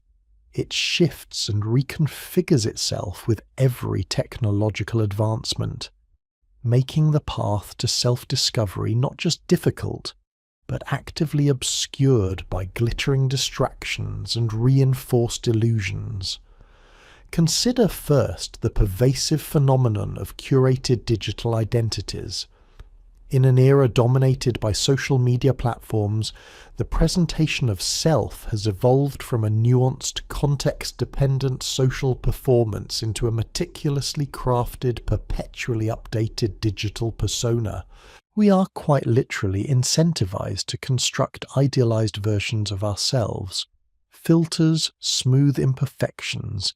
Carefully selected photographs depict only the most glamorous moments, and status updates narrate triumphs while glossing over struggles.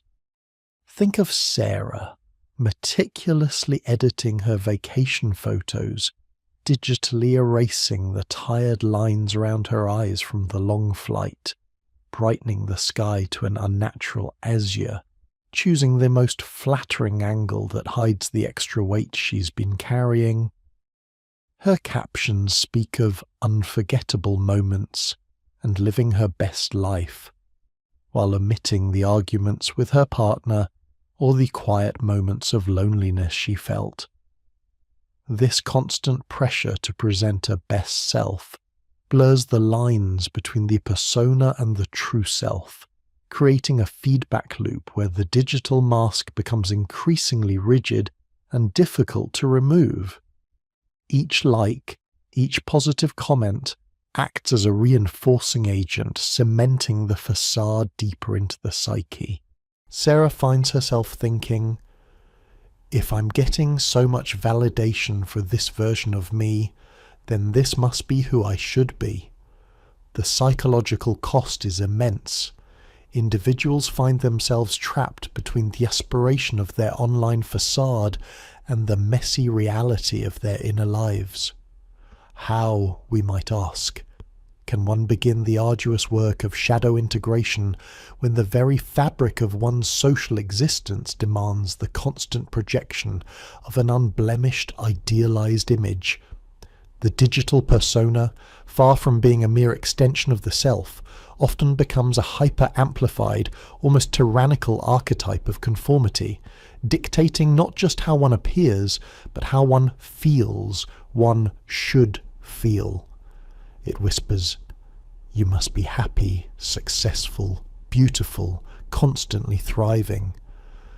The acknowledgement of imperfect, unpalatable inner aspects becomes an act of digital heresy, punishable by social ostracization or the silent judgment of the algorithm. To post about genuine struggle, about doubt, about a bad hair day without a filter, feels like a transgression, a breach of the unspoken social contract that demands perfection. The fear isn't just of critical comments, but of the algorithm's invisible hand quietly reducing reach, rendering one's authentic self irrelevant in the digital sphere. The paradox is cruel.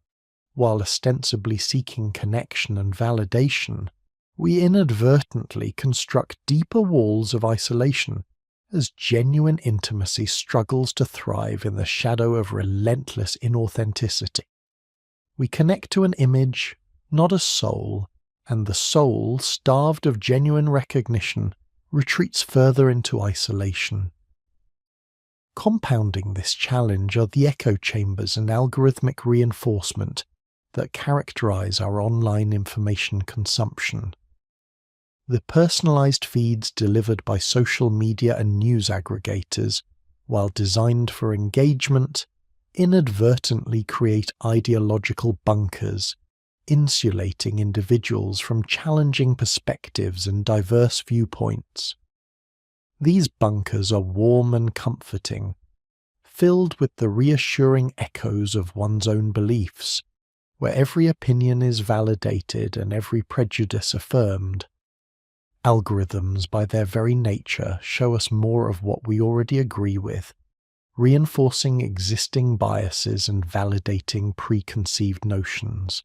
Mark, a fervent political commentator in his online community, sees his feed saturated with articles, memes, and videos that unequivocally support his party's stance and relentlessly criticize the opposition. If an article from a different perspective accidentally slips through, his internal reaction, conditioned by months of algorithmic reinforcement, is immediate dismissal, often accompanied by a scoff and a mental categorization of, quote, 78, quote, or quote, 79, quote. His confirmation bias, far from being challenged, is fed and fattened until it becomes an unassailable fortress. The consequence is a profound erosion of critical self-reflection, an essential precursor to shadow work. When our reality tunnels are constantly affirmed, the impetus to question our own assumptions, beliefs, or moral righteousness diminishes significantly. In such an environment, the Jungian mechanism of projection flourishes unchecked.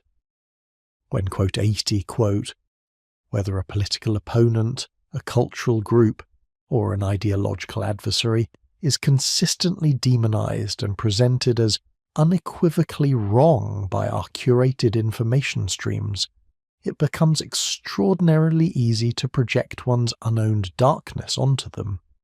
We see their flaws, their hypocrisies, their capacity for cruelty, while remaining blind to our own. They are the hateful ones, Mark might inwardly declare, scrolling past a post demonizing the opposing party, completely unaware of the anger and intolerance simmering within himself that he attributes solely to the enemy. This creates a fertile ground for collective delusion, where groups cling to an idealized collective persona, convinced of their own unimpeachable goodness, while attributing all darkness to an externalized enemy. They become impervious to self-critique, their moral compasses perpetually pointing outward. The erosion of nuanced thought and empathy that results is not merely an intellectual failing, it is a spiritual impoverishment, making genuine dialogue and the bridging of divides almost impossible. The very capacity to understand, to walk in another's shoes, is slowly atrophied, replaced by rigid judgment and righteous indignation. Perhaps the most insidious amplifier of resistance, however, is the cult of distraction that pervades modern life.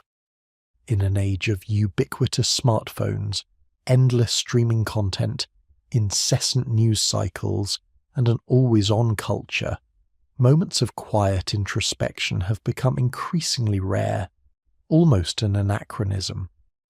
We are constantly bombarded with external stimuli, the ping of a notification, the vibrant colours of a new video, the urgent headline demanding attention, leaving little room for the stillness required to hear the subtle whispers of the unconscious. The fear of silence, of being alone with one's own thoughts, has become a widespread affliction. Emily feels it acutely. The moment her mind drifts, a vague anxiety begins to stir. Instead of allowing it to surface, to understand its root, her hand instinctively reaches for her phone. A quick scroll through social media, a new episode of a binge-worthy show, a game, anything to fill the void. Quote 83. She thinks. This pervasive distraction functions as a powerful avoidance mechanism, preventing the conscious engagement with the shadow that Jung deemed so crucial. The unconscious, as Jung understood, speaks in symbols, in dreams, in the quiet moments of contemplation. It communicates through subtle feelings, fleeting images and intuitive nudges. If we are perpetually stimulated, perpetually engaged with the external world, we become deaf to these vital messages. The depth of the psyche, the wellspring of individuation, remains untouched, obscured by the clamour of the superficial. This isn't merely a matter of personal preference, it is a societal condition that actively militates against the very possibility of self-knowledge. We are encouraged, even expected, to be constantly on, constantly productive, constantly entertained, leaving no space for the profound, often uncomfortable work of looking inward. The very notion of sitting in quiet contemplation, once a respected spiritual practice, now feels like a luxury, or worse, a sign of idleness. The cumulative effect of these modern amplifiers is profound. They not only make the already formidable task of individuation more challenging, but also risk entrenching Jung's quote, 85 within the very fabric of our individual and collective existence. Individual psychological growth stagnates, as the ego's defences are fortified by digital facades and algorithmic validation. This stagnation manifests as chronic anxiety, a pervasive sense of unfulfillment despite outward success, superficial relationships, and an inability to truly connect with one's deeper purpose or authentic emotions. Societal polarization deepens as echo chambers prevent genuine understanding and foster collective projections, leading to a breakdown of civil discourse, increased hostility, and an inability to find common ground on critical issues. The capacity for moral responsibility wanes when self-deception is not only tolerated but actively encouraged by the structures of modern life.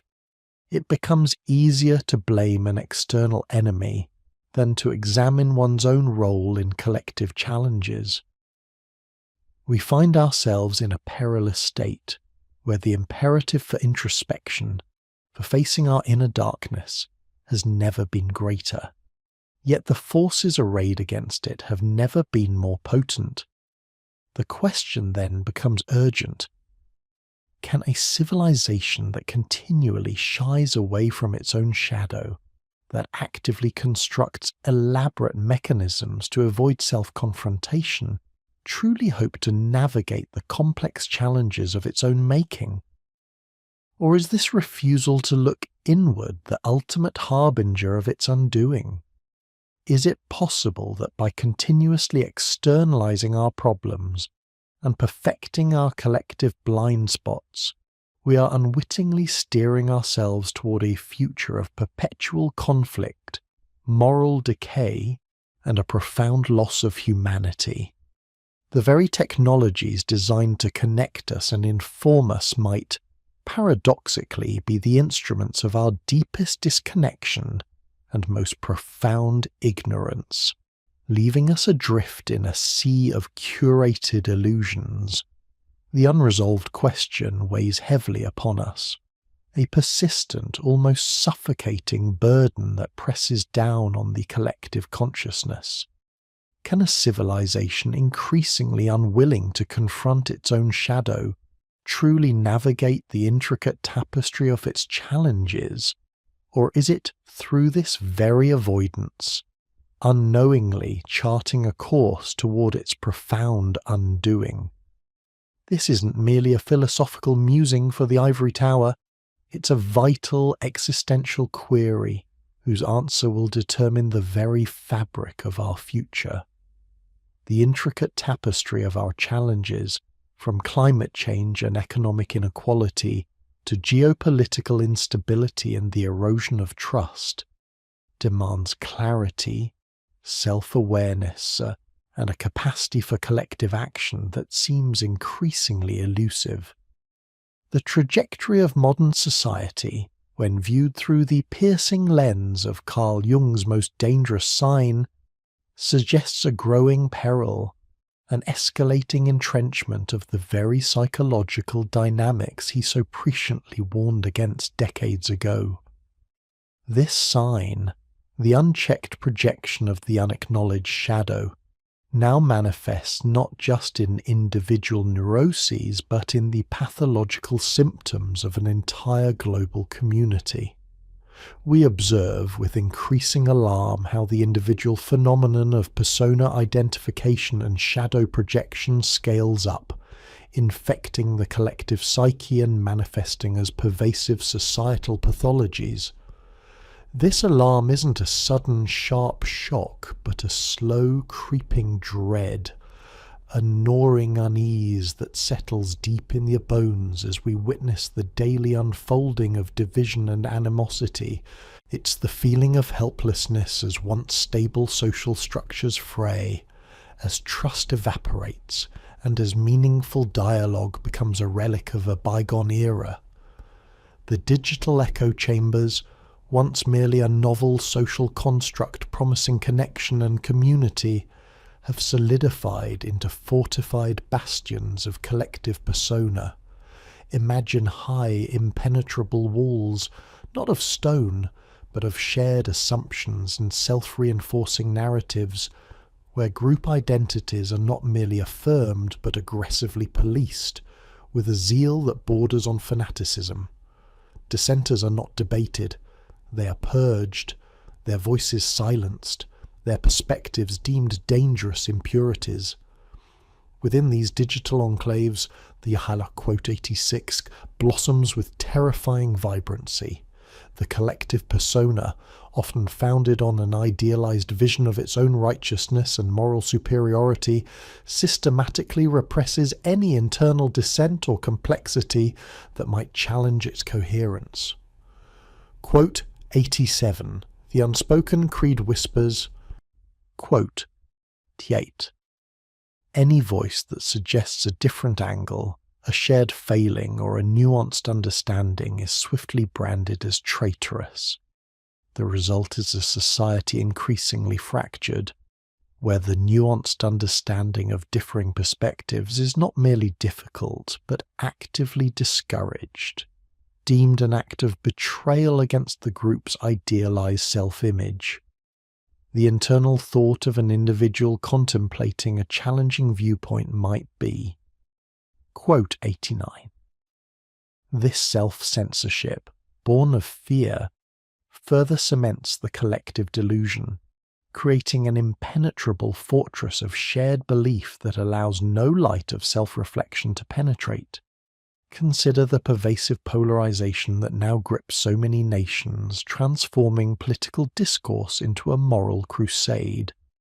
The very air seems charged with an invisible tension, a sense of perpetual conflict, where every issue is framed as a battle between ultimate good and absolute evil. When a group identifies exclusively with its virtuous persona, projecting its unacknowledged flaws, its greed, its tribalism, its capacity for cruelty, its fear of the unknown, onto an opposing group, dialogue ceases. The possibility of finding common ground, of collaborative problem-solving simply vanishes. What remains is a Manichaean struggle, a stark binary worldview where compromise is weakness, and empathy is a luxury one cannot afford. The quote 90 is not simply a political opponent with different ideas. They become the repository of all the collective shadow content that the group cannot bear to own within itself. They embody everything the group despises and fears within its own subconscious, becoming caricatures rather than complex human beings. This is not merely rhetorical hyperbole, it is a profound psychological mechanism at play, transforming civic engagement into a ritual of scapegoating, a public purging of collective guilt onto an external enemy. As Jung himself noted with profound wisdom, quote 91, quote, "Yet, in our collective refusal to acknowledge our shared human darkness, our inherent capacity for both good and ill, we condemn ourselves to endlessly project it outward, fueling ever-escalating cycles of animosity, distrust, and ultimately despair. The cost is immeasurable. Broken families, shattered friendships, paralyzed governments, and a pervasive sense of societal malaise. This collective projection is amplified, often subtly but powerfully, by institutions that, whether intentionally or inadvertently, become complicit in maintaining these idealized personas and demonizing external shadows.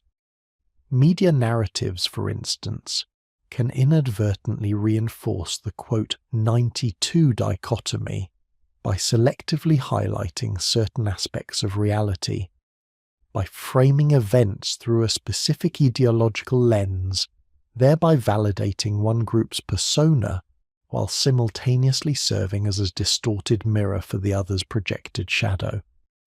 A news report crafted with seemingly objective language can still subtly imply one side's inherent virtue and the other's fundamental malice through its choice of words, images, and quoted experts. Educational systems, too, can sometimes fall prey to this insidious dynamic, prioritizing conformity to certain ideological personas over the cultivation of critical self-reflection and the complex embrace of historical and cultural nuance. When curricula are designed to present a sanitized, heroic version of one's own history while demonizing others, or when intellectual curiosity is stifled in favor of ideological purity, the very purpose of education is corrupted. Institutions, which ought to be bastions of inquiry, critical thought, and open discourse, instead become instruments for the perpetuation of collective personas, further entrenching divisions. In such an environment, the precious opportunity for societal shadow integration dwindles, and the dangerous sign deepens its hold, weaving itself into the very fabric of our shared reality. The weight of this institutional complicity is heavy, creating an environment where truth is relative and belonging is conditional. The individual caught within this maelstrom of collective projection faces an even more formidable challenge in their quest for individuation, the lifelong psychological process of integrating the conscious and unconscious, leading to a more complete and unique self. The societal pressure to align with a group persona is immense, a powerful current pulling one along. To question the collective narrative, to admit to one's own complicity, or to acknowledge the shadow aspects within one's own cherished group, is often met with swift and severe social censure. Imagine the inner turmoil. I see the flaws in my own side, the hypocrisy, the anger that mirrors what we condemn in others. But if I speak it aloud, what then? Will I be cast out? Will my friends turn away? Will I lose my job, my reputation? It becomes a form of heresy against the collective ego, risking ostracization, reputational damage, and even professional repercussions. The digital realm, with its instantaneous judgments and permanent records, amplifies this threat exponentially. How then can an individual undertake the arduous journey of shadow integration when the very act of acknowledging one's own darkness is perceived as a weakness, or worse, as an alignment with the demonized, quote, 95, a betrayal of one's tribe? The courage required for self-reflection in such an environment is not merely psychological but profoundly social, demanding a profound independence from external validation, a willingness to stand alone in the face of collective disapproval. This is the crucible of modern individuation, a test of will and spirit that few are prepared to face. Jung's warnings, once confined to the quiet, intimate space of the analytic couch, now echo with a prophetic urgency across the global stage. He foresaw the perils of an unintegrated shadow, not just for the individual's soul, but for the collective destiny of humanity itself. His insights, once niche, now feel like a blueprint for our present predicament. Quote 96. He wrote, quote 97. While the modern, quote 98, may not be a literal church with explicit religious dogma, the digital age has birthed new, equally potent forms of collective dogma, new organizations, both formal and informal, visible and amorphous, that demand allegiance to a particular persona and punish deviation with a fervor reminiscent of inquisitions. The surrender of individual conscience to the collective through the uncritical adoption of group narratives and the projection of internal conflict onto external enemies is precisely the erosion of individual moral responsibility that Jung cautioned against. It's a subtle, almost imperceptible surrender, often rationalized as loyalty or a necessary evil, but its consequences are profound, leaving individuals feeling hollowed out. Their moral compass is distorted by the prevailing winds of collective sentiment. And yet, despite the daunting landscape, despite the feeling of being overwhelmed by the sheer scale of the challenge, the path forward remains fundamentally the same, though its traversal now demands even greater fortitude, a deeper wellspring of inner strength. The solution to Jung's quote 99 is still shadow integration, but it must now be pursued with an acute awareness of the powerful collective forces that resist it, that actively work to maintain the illusions of purity and externalize blame. It requires individuals to consciously disidentify from their idolized personas, both personal and collective, to peel back the layers of self-deception and groupthink. It demands a courageous turning inward, acknowledging the full spectrum of their humanity, the light and the shadow, the noble impulses and the base desires, the capacity for compassion and the potential for cruelty. This is not a call to surrender to cynicism or moral relativism, to abandon all ideals, but to cultivate a profound sense of psychological humility, a clear-eyed recognition that the capacity for both transcendent good and destructive evil resides within each of us and within every group, no matter how virtuous its self-perception. It is the wisdom to understand that the enemy is never entirely, quote, 100, quote. The work begins, as it always must, with the individual. You, the reader, are invited to embark on this solitary yet universally significant journey. Examine the narratives you consume daily, the news you read, the social media feeds you scroll, the conversations you engage in? Where do you unconsciously project your unowned shadow onto others, attributing to them the very flaws you struggle to acknowledge within yourself or your group? What aspects of your own character, your family's history, or your group's collective past do you find uncomfortable, even painful, to acknowledge?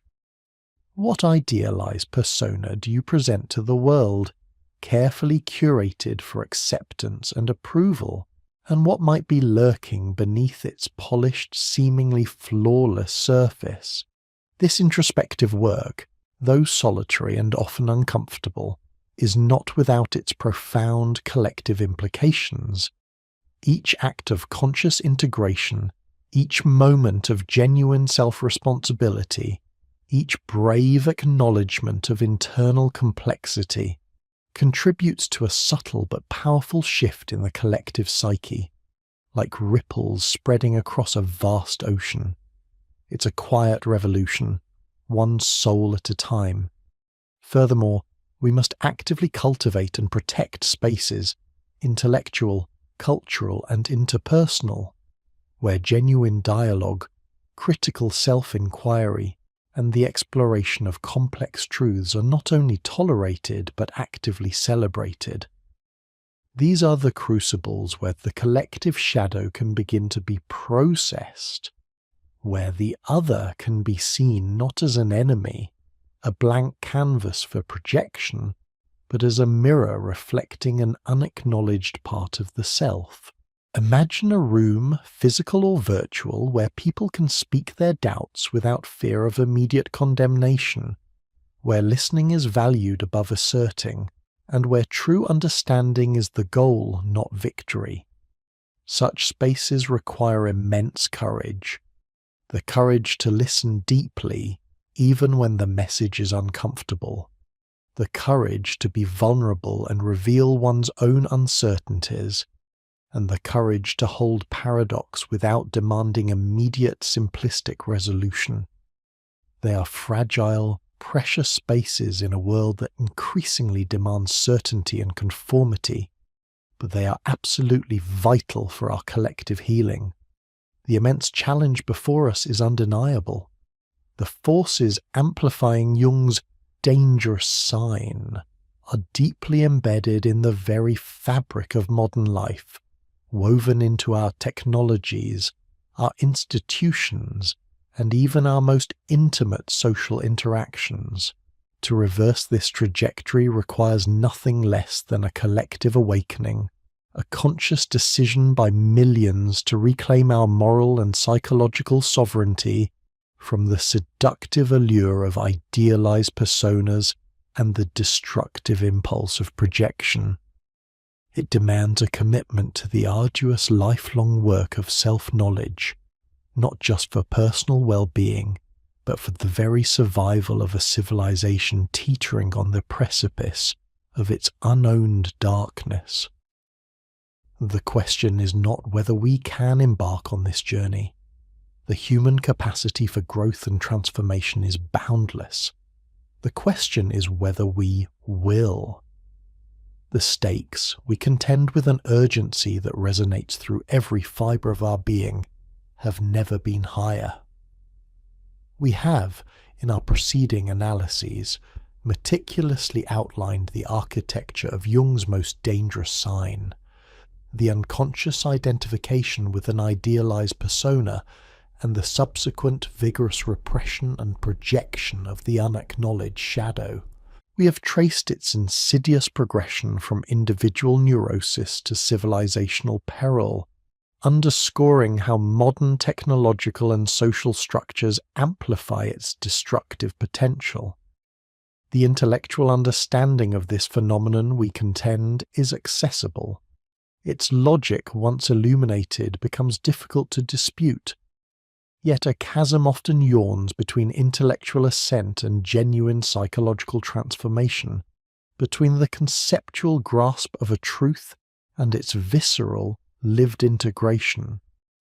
It is to this formidable resistance, this profound unwillingness to actualize what we intellectually acknowledge as necessary, that we now turn our attention. Why, when the stakes are so demonstrably high, when the very fabric of individual authenticity and collective flourishing hangs in the balance, do we recoil from the path of shadow integration? Why do we cling to the comfort of the known, however superficial, rather than brave the unsettling depths of the unknown self? The answer, Jung would argue, lies in the ego's profound fear, its tenacious grip on its established territory, and the powerful, often unconscious, forces that conspire to maintain the status quo of our psychological landscape. Consider first the ego's fortifications. The persona, as we have established, is not merely a superficial mask. It is for many the very bedrock of their conscious identity. To disidentify from it is not merely to shed an old habit, but to confront what feels like an existential threat, a perceived ego death. This is not a metaphorical demise in the poetic sense, but a deeply unsettling psychological experience where the familiar coordinates of self begin to dissolve. Who are you, if not the diligent professional, the virtuous citizen, the devoted parent, the witty friend, the politically aligned individual you have so carefully constructed and presented to the world? The prospect of this dissolution evokes a profound terror, an unmooring from all that has provided a sense of stability, purpose, and social belonging. The ego, in its primary function, seeks to maintain coherence and control, and the idea of voluntarily dismantling its most cherished edifice is anathema to its very nature. Furthermore, this resistance is not solely an internal battle, it is relentlessly reinforced by external societal pressures. Society, in its collective wisdom and collective neurosis, often rewards conformity to the persona and punishes deviation. To expose the shadow, to admit to one's imperfections, hypocrisies, or less palatable desires, is to risk social disapproval, ostracization, and shame.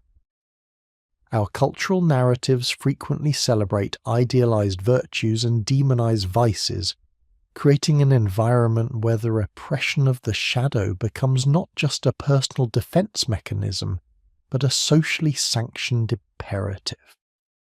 Think of the public figures whose carefully curated images crumble under the weight of scandal, revealing a shadow long repressed. The swiftness and severity of societal condemnation serve as a potent deterrent, subtly or overtly reminding us of the price of authenticity. The illusion of safety offered by a well-maintained persona, however brittle, often appears preferable to the perilous journey into the self, where one might encounter aspects deemed unacceptable by both self and society. Then there is the shadow itself, whose potency we consistently underestimate and whose nature we fundamentally misunderstand. It is not merely a repository of, quote, 104 traits, anger, greed, lust. While it certainly contains these, it also encompasses the raw, untamed, archaic aspects of the psyche, instincts, undeveloped potentials, spontaneous impulses, and a wildness that defies neat categorization. The fear is not just of being, quote, 105, quote, but of unleashing something uncontrollable, something chaotic and overwhelming that could dismantle the carefully constructed order of our conscious life. We project onto the shadow the potential for utter destruction, for becoming the very monsters we most despise in others. The moral dilemma thus arises: how does one integrate the shadow without acting out its contents? This requires an immense conscious effort, a sophisticated ethical framework, and a profound capacity for self-observation and containment, a level of psychological maturity that is rarely cultivated in our fast-paced, externally oriented world. This resistance, moreover, is not merely an individual phenomenon. It is deeply entrenched in the collective psyche. Societies, too, construct collective personas, often built upon idealized national myths, shared ideologies, or perceived moral superiority. These collective personas are as fiercely protected as their individual counterparts. To challenge one's own persona often necessitates challenging these collective myths, a transgression that can be met with fierce resistance from the group. When a society believes itself to be entirely good or righteous, its collective shadow inevitably falls upon an external enemy or an internal scapegoat. Any individual who dares to point out the hypocrisy or the unacknowledged darkness within the collective risks being labelled a traitor, an outcast, or a provocateur. The herd mentality, the comfort of shared delusion, and the powerful pull of tribal belonging make it exceedingly difficult for individuals to break ranks and embark on the solitary, often lonely journey of self-confrontation. Jung often noted the paradox of willpower in this context. The shadow cannot be simply willed away or suppressed by conscious effort.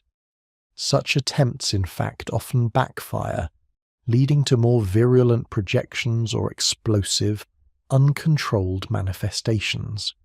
The shadow demands a different kind of engagement, a dialogue with the unconscious, a patient listening, a courageous confrontation, and ultimately an integration. It is not about eradicating the shadow, but about assimilating its energy, transforming its raw potential into conscious, constructive expression. This process transcends mere conscious will. It requires a profound shift in attitude, an openness to the unknown, and a willingness to be changed by what one encounters. The limits of our conscious effort become strikingly apparent when we attempt to grapple with complexes rooted deep in the unconscious. Indeed, it is often through suffering, crisis, or a profound experience of disorientation that the ego's defenses are finally breached, forcing an encounter with the shadow. These are the dark nights of the soul, the moments of existential meaninglessness, the periods of acute psychological pain that strip away the persona and expose the raw, unadorned self. Such experiences are not sought after, they are thrust upon us, acting as catalysts for individuation. They are inherently disruptive, painful, and deeply uncomfortable, challenging everything we thought we knew about ourselves and the world. Yet, it is often in these crucible moments that the possibility for genuine transformation emerges. Without such a breakdown, the ego often remains too entrenched, too comfortable in its illusions, to embark on the arduous journey of integration. Therefore, the path to wholeness, while intellectually appealing, is anything but comfortable. It demands not only courage but also immense self-compassion and humility. It is not a process of self-flagellation or moral condemnation, but of compassionate witnessing, acknowledging the full spectrum of one's humanity, light and shadow alike without judgment. It requires the humility to admit one's capacity for darkness, to own the very traits one despises in others, and to understand that the journey of self-knowledge is unending. The question that echoes from Jung's insights, therefore, is not merely whether we can confront our shadow, but whether we are willing to pay the profound psychological price.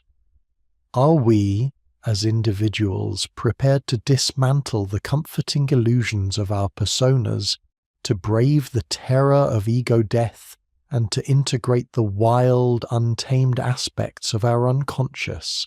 And are we, as a collective, willing to relinquish our shared delusions of virtue, to acknowledge our complicity in projection, and to embark on the arduous work of collective self-reflection? The urgency we identified in the previous chapter remains undiminished. This civilizational peril, amplified by modern conditions, presses upon us. The solution, conceptually clear, demands a level of inner work and collective courage that challenges the very foundations of how we have chosen to live. The journey is not for the faint of heart, but it is, Jung reminds us, the only path to genuine wholeness, authentic living, and the potential for a more conscious, less destructive human future.